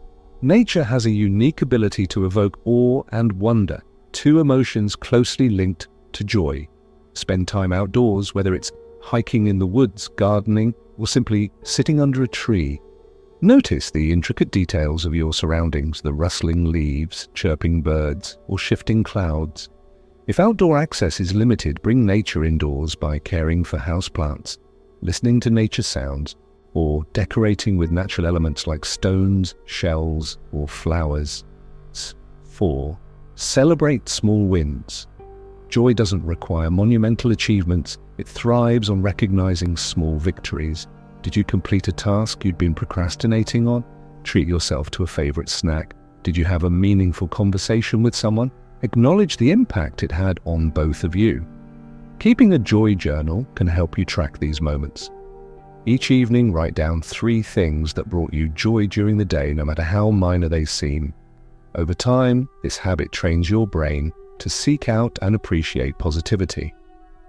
5. Practice random acts of kindness. Giving to others amplifies joy by fostering a sense of purpose and connection. Perform small acts of kindness throughout your day. Hold the door open for someone, leave a kind note for a coworker, or compliment a stranger. Research shows that altruism triggers the brain's reward centers, creating a helper's high that boosts your own happiness while benefiting others. 6. Embrace mindful movement. Physical activity doesn't have to be intense to generate joy. Activities like Tai Chi, Qigong, yoga, or gentle stretching combine movement with mindfulness, promoting relaxation and vitality. Pay attention to how your body feels as you move. Is there lightness in your step? Warmth in your muscles? Dancing is another excellent way to embody joy. Put on your favorite music and let your body express itself freely without worrying about how it looks. 7. Create rituals of joy. Rituals anchor joy in your daily rhythm, ensuring it becomes a consistent part of your life. For example, start your morning with a gratitude practice, focusing on what excites you about the day ahead. End your evening with a calming bedtime routine, such as reading a book or taking a warm bath. Set aside time each week for hobbies or activities that bring you pure delight. Rituals provide structure while leaving room for spontaneity, balancing predictability with surprise. Real-life examples of finding joy. Let's explore how joy might manifest in different scenarios. Scenario 1. Commuting to work. Instead of dreading traffic or crowded public transport, use the time to listen to an inspiring podcast, admire the cityscape, or practice mindful breathing. Even small shifts in perspective can transform a mundane commute into a joyful experience. Scenario 2. Cleaning the house. Cleaning may not sound exciting, but reframing it as self-care changes its energy. Light candles, play upbeat music, and focus on the satisfaction of creating a clean, inviting space. As you tidy up, imagine clearing away mental clutter alongside physical mess. Scenario 3. Dealing with stress. During a stressful period, carve out moments of joy to recharge. Take a short walk outside, call a friend who makes you laugh, or indulge in a comforting treat. These micro moments of joy act as anchors, reminding you that life still holds beauty despite challenges. Overcoming barriers to joy. Despite its simplicity, accessing joy sometimes feels elusive. Here are common barriers and how to overcome them. 1. Feeling guilty about prioritizing joy. Many people believe they don't deserve joy until certain conditions are met, like finishing a big project or resolving a conflict. Challenge this belief by reminding yourself that joy isn't selfish, it's necessary for sustaining effort and compassion. 2. Being too busy.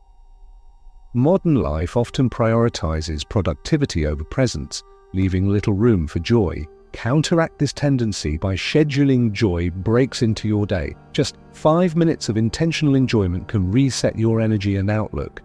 3.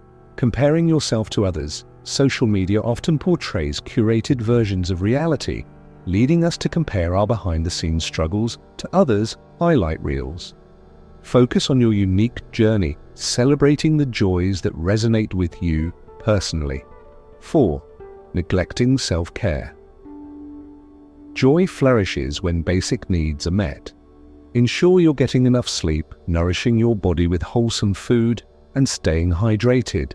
Physical well-being lays the foundation for emotional flourishing. Owen's closing reflections. As we conclude this chapter, I invite you to reflect on where joy already exists in your life and where you'd like to invite more of it. Perhaps it's rediscovering a forgotten hobby, savoring quiet moments alone, or sharing laughter with loved ones. Whatever form it takes, joy reminds you that life is worth living, even in its simplest expressions. In the next chapter, we'll explore how to build healthy habits that sustain mindfulness, meditation, and gratitude in your daily life. Until then, carry these insights with you. And remember, every moment holds the potential for joy. You just need to open your heart to receive it. Chapter 9. Building Healthy Habits. In our journey so far, we've explored the roots of worry, delved into Buddhism's timeless wisdom, practiced meditation and mindfulness, broken free from overthinking, cultivated gratitude, processed difficult emotions, found joy in the present moment, and learned tools for emotional resilience. Now let's focus on one of the most critical steps for sustaining these practices long-term: building healthy habits.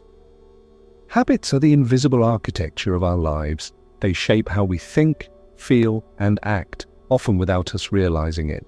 When aligned with mindfulness and well-being, habits create a foundation of consistency that supports growth and transformation. On the flip side, unhealthy habits can sabotage progress, leaving us feeling stuck or overwhelmed. In this chapter, we'll explore why habits matter, how they form, and practical strategies for integrating mindfulness, meditation, and gratitude into your daily routine. By the end, you'll have a roadmap for creating lasting change, one small step at a time. Let's begin by understanding the science behind habits. Why habits matter and how they form. Habits are automatic behaviors that develop through repetition. They save mental energy by allowing us to perform tasks without conscious effort. For example, brushing your teeth or tying your shoes doesn't require much thought because these actions have become ingrained over time. But habits aren't just about efficiency, they're about identity. Each habit reflects who you believe yourself to be. James Clear, author of Atomic Habits, explains that every action is preceded by a belief. I am someone who insert behavior here. For instance, if you consistently practice mindfulness, you reinforce the belief, I am someone who prioritizes peace and presence. Over time, this self-image becomes a powerful motivator for maintaining the habit. So, how do habits form? According to behavioral psychology, habits follow a predictable cycle known as the habit loop. Cue, a trigger that signals your brain to initiate a behavior. This could be a specific time of day, location, emotion, or preceding action. Craving, the motivation behind the behavior, the desire to achieve a reward. For example, you might crave relaxation after a stressful day. Response, the actual behavior itself, such as meditating or journaling. Reward, the benefit you gain from the behavior, which satisfies the craving and reinforces the habit. Understanding this cycle helps you design habits that stick. By optimizing each stage, you increase the likelihood of success. The power of small changes. One common misconception about building habits is that big changes yield faster results. In reality, attempting drastic shifts often leads to burnout or frustration. Instead, research shows that small, incremental changes are more sustainable and effective. Consider the principle of atomic habits.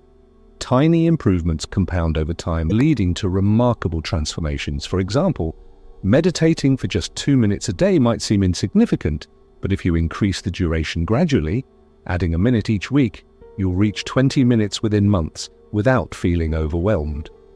Small changes also reduce resistance. Your brain prefers familiarity, so introducing new behaviors subtly increases the chances of adoption. Rather than overhauling your entire lifestyle, focus on one habit at a time and celebrate each milestone along the way.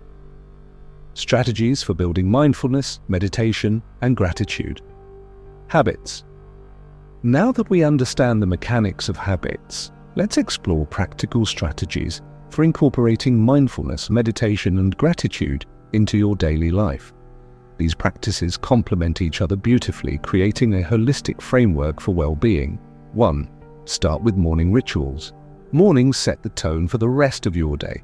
Establishing mindful rituals upon waking primes your mind and body for clarity and calm. Here are some ideas. Mindful breathing. Spend 5 minutes focusing on your breath before getting out of bed. Visualize inhaling positivity and exhaling tension. Gratitude. Reflection. Write down 3 things you're thankful for in a journal. Include details to deepen your appreciation. Movement practice. Stretch, do yoga, or take a short walk to awaken your senses and energize your body.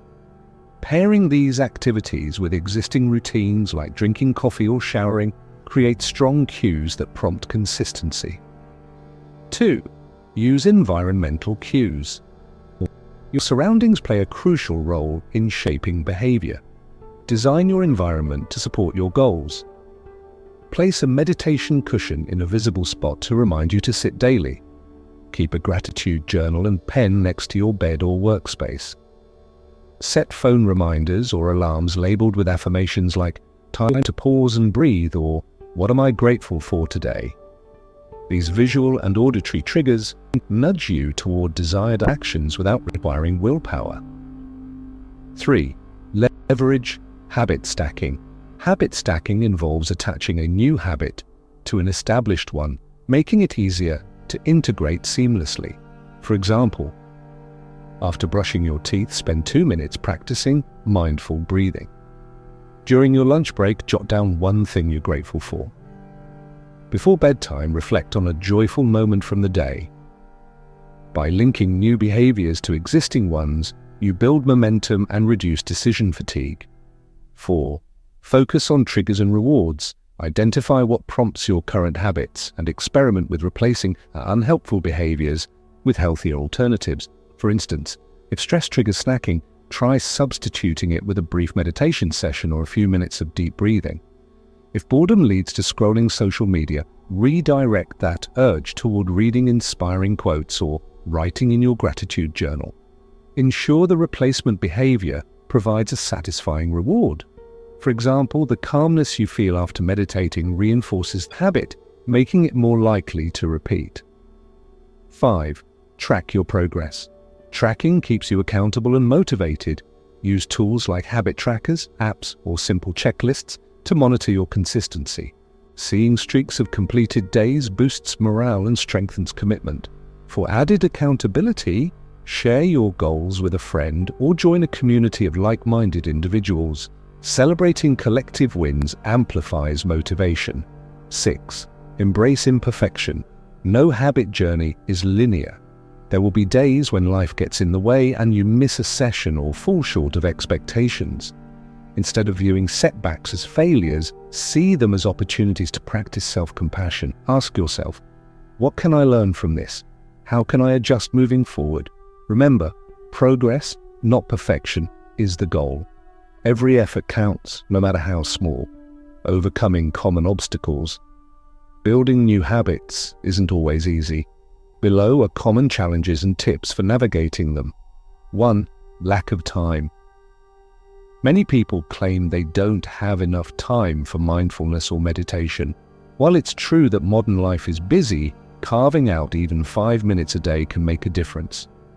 Consider micro-meditations during transitions throughout your day between meetings, while waiting in line or before answering emails. 2. Resistance to change. Change feels uncomfortable initially because it disrupts familiar patterns. Counteract resistance by framing new habits as experiments rather than obligations. Approach them with curiosity and openness, knowing that discomfort is temporary. 3. Difficulty staying consistent. Consistency builds habits, but motivation waxes and wanes.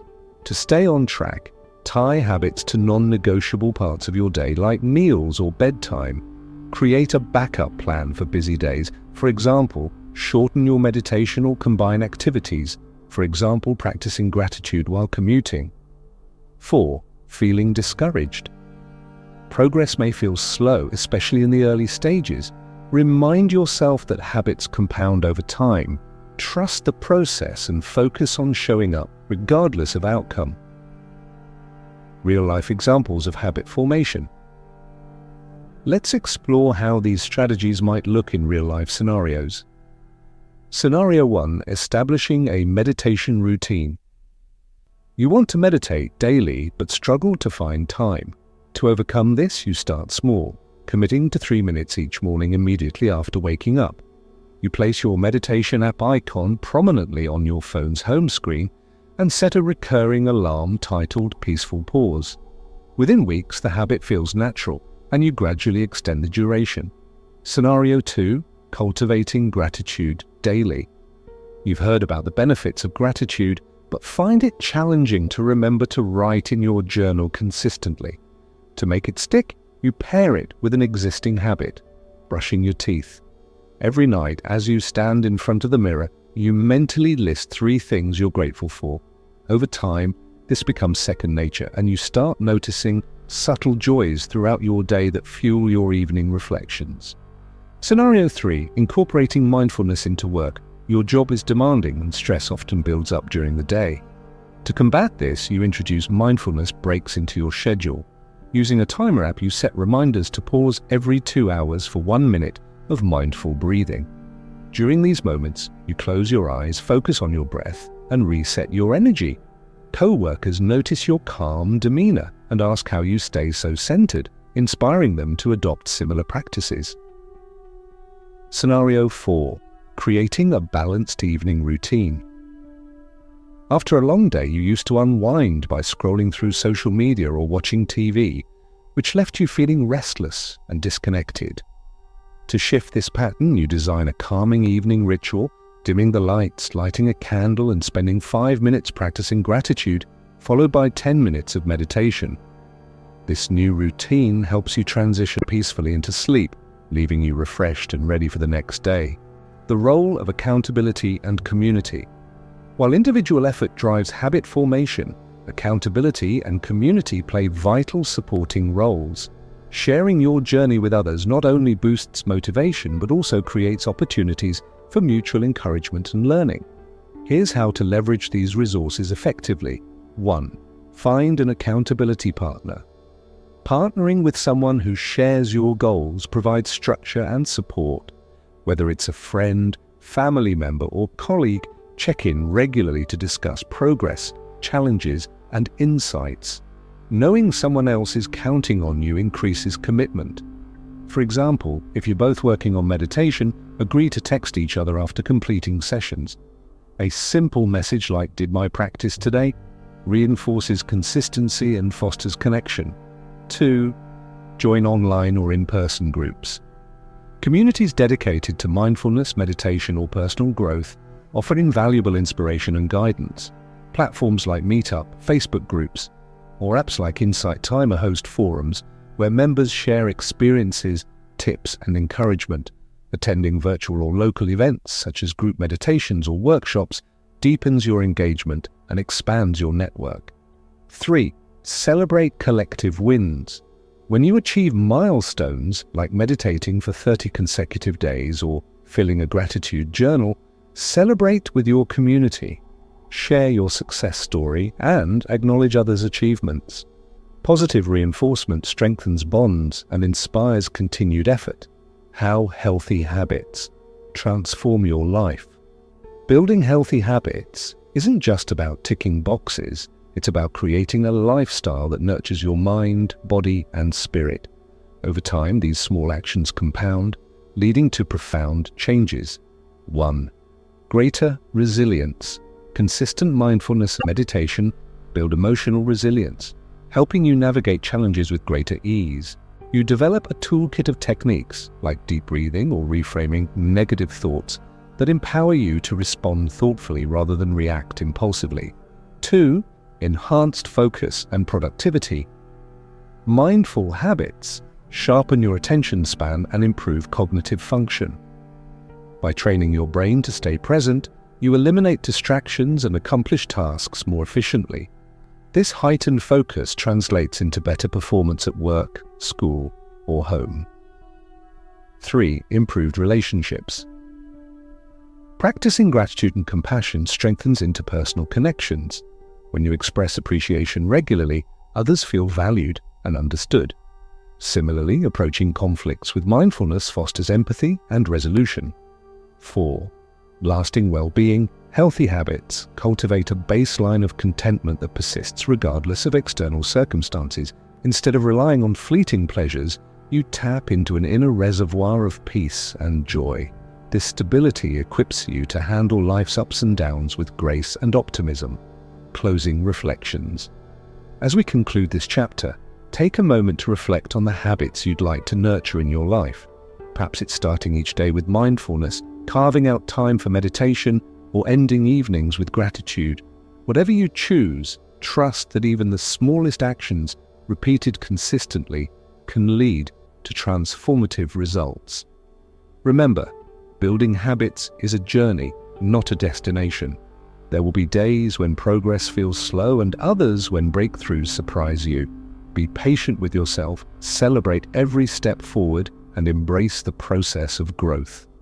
In the next chapter, we'll explore how to extend peace and compassion beyond yourself by sharing it with others.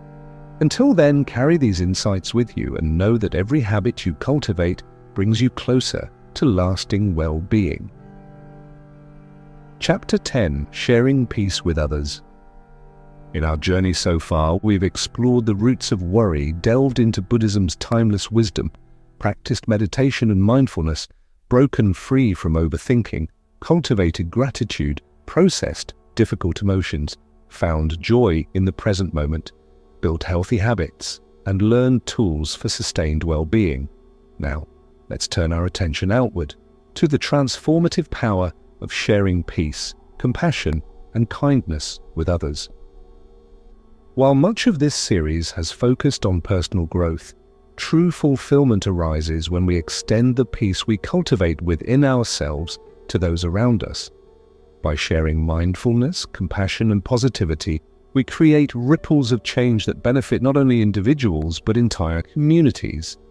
In this chapter, we'll explore why extending peace matters, how it amplifies your own well-being, and practical ways to spread kindness and connection in everyday life.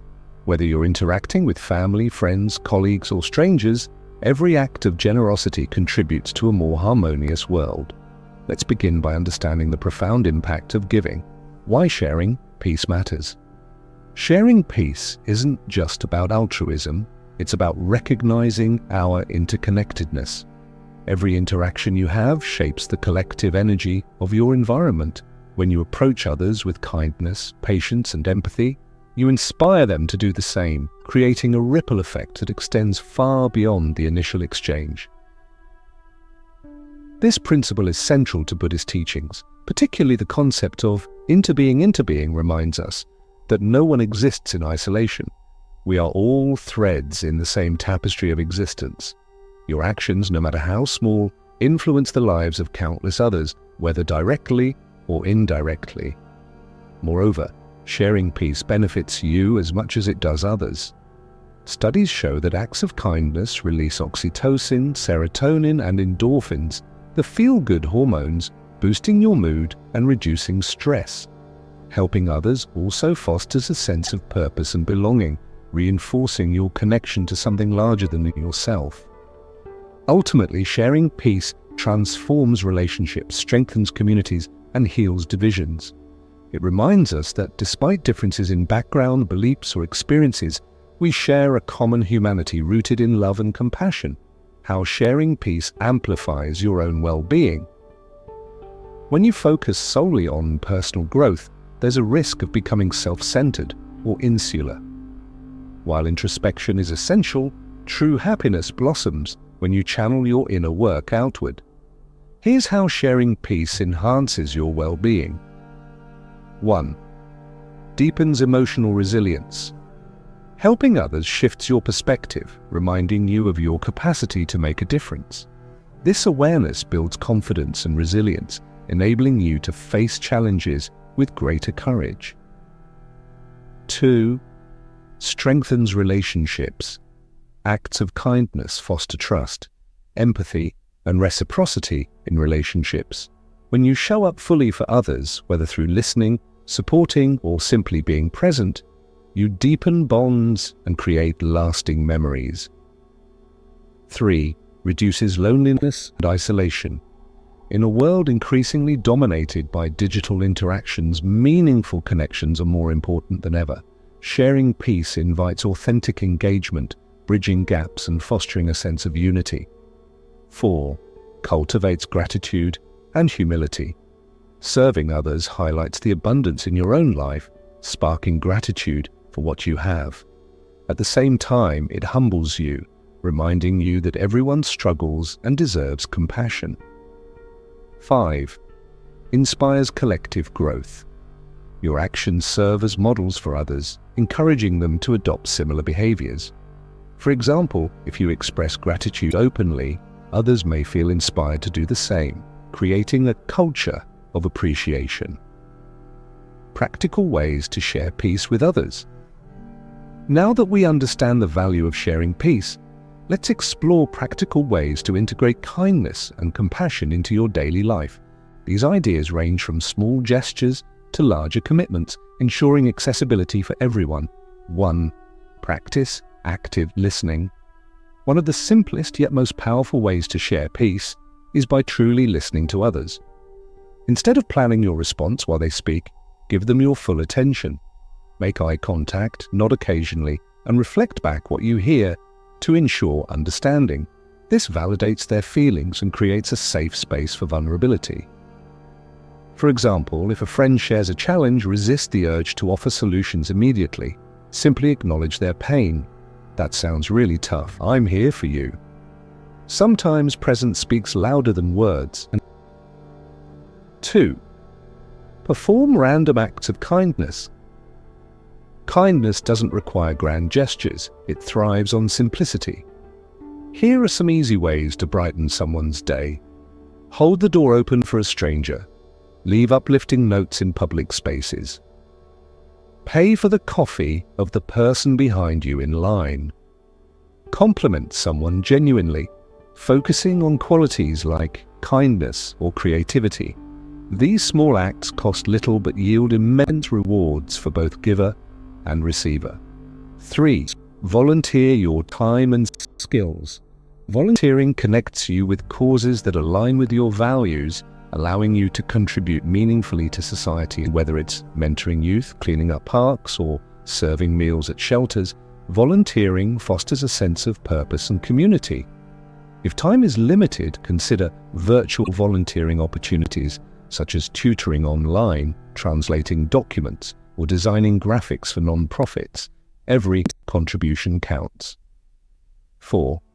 Offer forgiveness freely. Holding grudges weighs heavily on the heart, blocking the flow of peace. Practicing forgiveness both toward others and yourself liberates you from resentment and opens the door to healing. Start by reflecting on past conflicts. Ask yourself, what would it take to release this pain? How can I choose compassion over bitterness? Remember, forgiveness isn't about excusing harmful behavior. It's about freeing yourself from its grip. 5. Share mindfulness practices. Introduce mindfulness to those around you by modeling it in your interactions. For instance, before starting a meeting, suggest taking a minute of silence to center everyone's focus. Or gift a mindfulness app subscription or book to a friend interested in personal growth.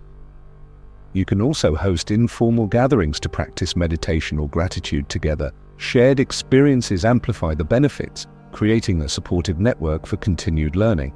6. Express appreciation. Regularly, gratitude shared is gratitude multiplied. Take time to thank people who enrich your life, whether it's a teacher, co-worker, neighbor, or cashier. Be specific in your praise. Thank you for always lending an ear when I need to talk. Or, I appreciate how hard you worked on this project.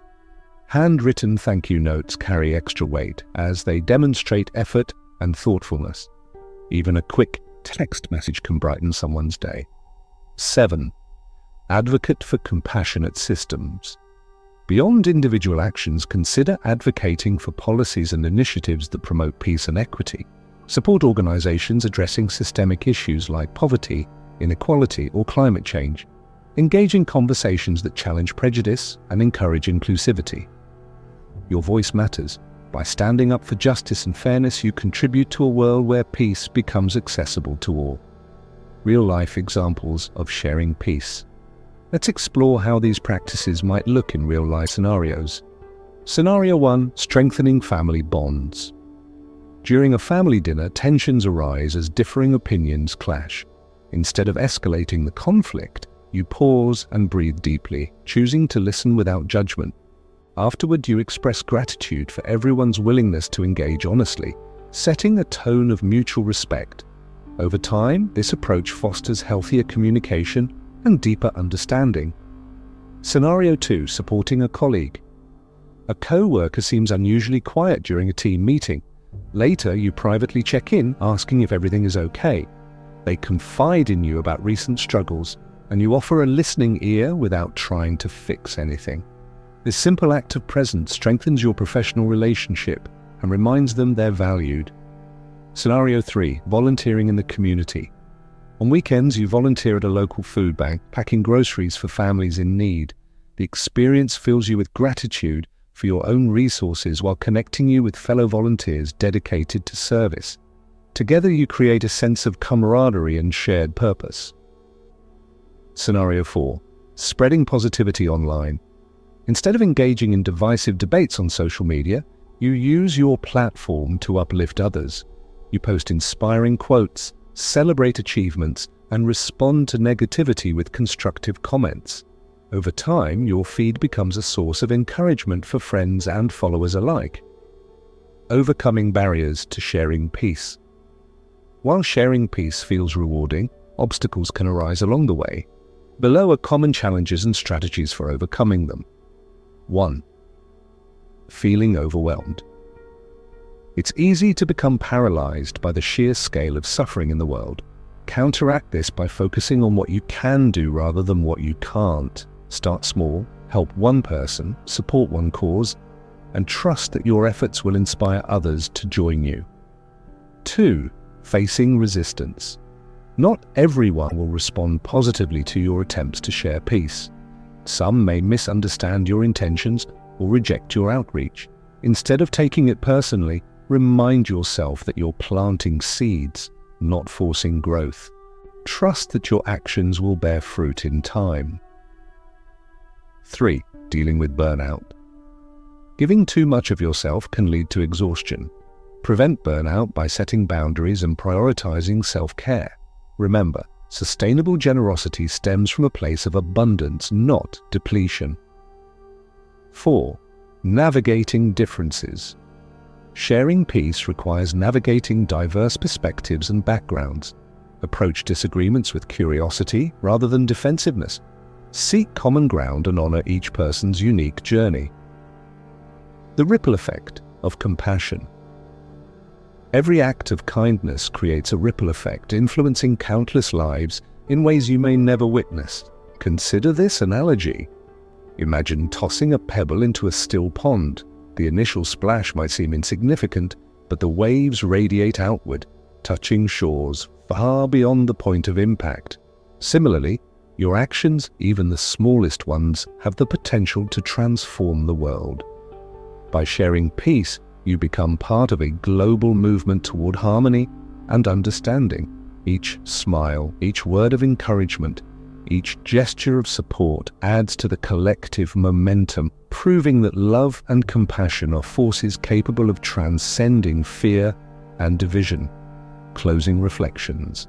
As we conclude this final chapter, take a moment to reflect on how you can share peace in your own life. Perhaps it's offering a kind word to a stranger, dedicating time to volunteer, or simply being fully present with loved ones. Whatever form it takes, remember that every action matters. Throughout this series, we've explored tools and practices designed to help you stop worrying about everything and live with greater ease. From meditation and mindfulness to gratitude and compassion, these principles provide a roadmap for navigating life's complexities with grace and resilience. But their true power lies in how you apply them, not just for yourself, but for the benefit of all beings. Thank you for joining me on this journey. May you continue to find peace within yourself and share it generously with the world. Until next time, carry these insights with you and know that every step you take toward kindness brings us closer to a brighter, more harmonious future. And so, we come to the end of our journey together, a journey toward peace, clarity, and a life free from unnecessary worry. Over the past hour, we've explored timeless wisdom from Buddhism, practiced meditation and mindfulness, cultivated gratitude, processed difficult emotions, found joy in the present moment, built healthy habits, and discovered the transformative power of sharing peace with others. As I reflect on everything we've covered, I'm reminded of a simple yet profound truth. Peace begins within. It starts with the choices we make each day, the way we relate to our thoughts, care for our bodies, connect with others, and contribute to the world around us. These small, intentional actions create ripples that extend far beyond ourselves, shaping not only our lives but also the lives of those we touch. But let's be honest, this path isn't always easy. There will be days when worries creep back in, when emotions feel overwhelming, or when old habits resurface. That's okay. Growth is rarely linear. It's a series of steps forward and occasional steps back. What matters most is your willingness to keep showing up for yourself and for others. Here's what I want you to take away from this video. You already possess everything you need to live a more peaceful, fulfilling life. The tools we've discussed, meditation, mindfulness, gratitude, compassion, are not external fixes. They're reminders of your innate capacity for resilience and joy. Trust yourself, trust the process, and trust that every effort, no matter how small, brings you closer to the peace you seek. I also want to acknowledge something important. This work doesn't happen in isolation. None of us exists alone. We are part of an interconnected web of relationships, communities, and ecosystems. By extending kindness and compassion outward, we not only heal ourselves but also contribute to a culture of understanding and unity. Remember, even the smallest act of generosity has the power to change someone's day and perhaps their life. Before we wrap up, I'd like to leave you with a few final thoughts to carry with you. Be patient with yourself. Transformation takes time, and progress often unfolds in ways you can't immediately see. Celebrate every step forward, knowing that consistency compounds over time. Stay curious. Life is full of lessons if you're open to learning them. Approach challenges as opportunities for growth, and embrace uncertainty as a gateway to discovery. Practice gratitude daily. Even on tough days, there's always something to appreciate. A warm meal, a kind word, the gift of breath. Gratitude shifts your focus from lack to abundance, opening your heart to joy. Share your light. The world needs more compassion, empathy, and love. Whether through acts of service, words of encouragement, or simply being fully present, let your actions inspire others to do the same. Finally, I want to thank you. Yes, you, for taking the time to invest in your well-being and join me on this exploration. Your presence here today is a testament to your desire for growth and connection, and that's something truly worth celebrating. If this video resonated with you, please consider liking, subscribing, and sharing it with someone who might benefit. Together, we can spread these teachings and create a ripple effect of peace and positivity. Until next time, may you find stillness amidst chaos, joy in the ordinary, and strength in vulnerability. May you treat yourself with kindness and extend that same compassion to everyone you meet. And may you remember that peace is not a destination, it's a way of being. Thank you for being here, and thank you for choosing to walk this path toward greater awareness and fulfillment. Namaste.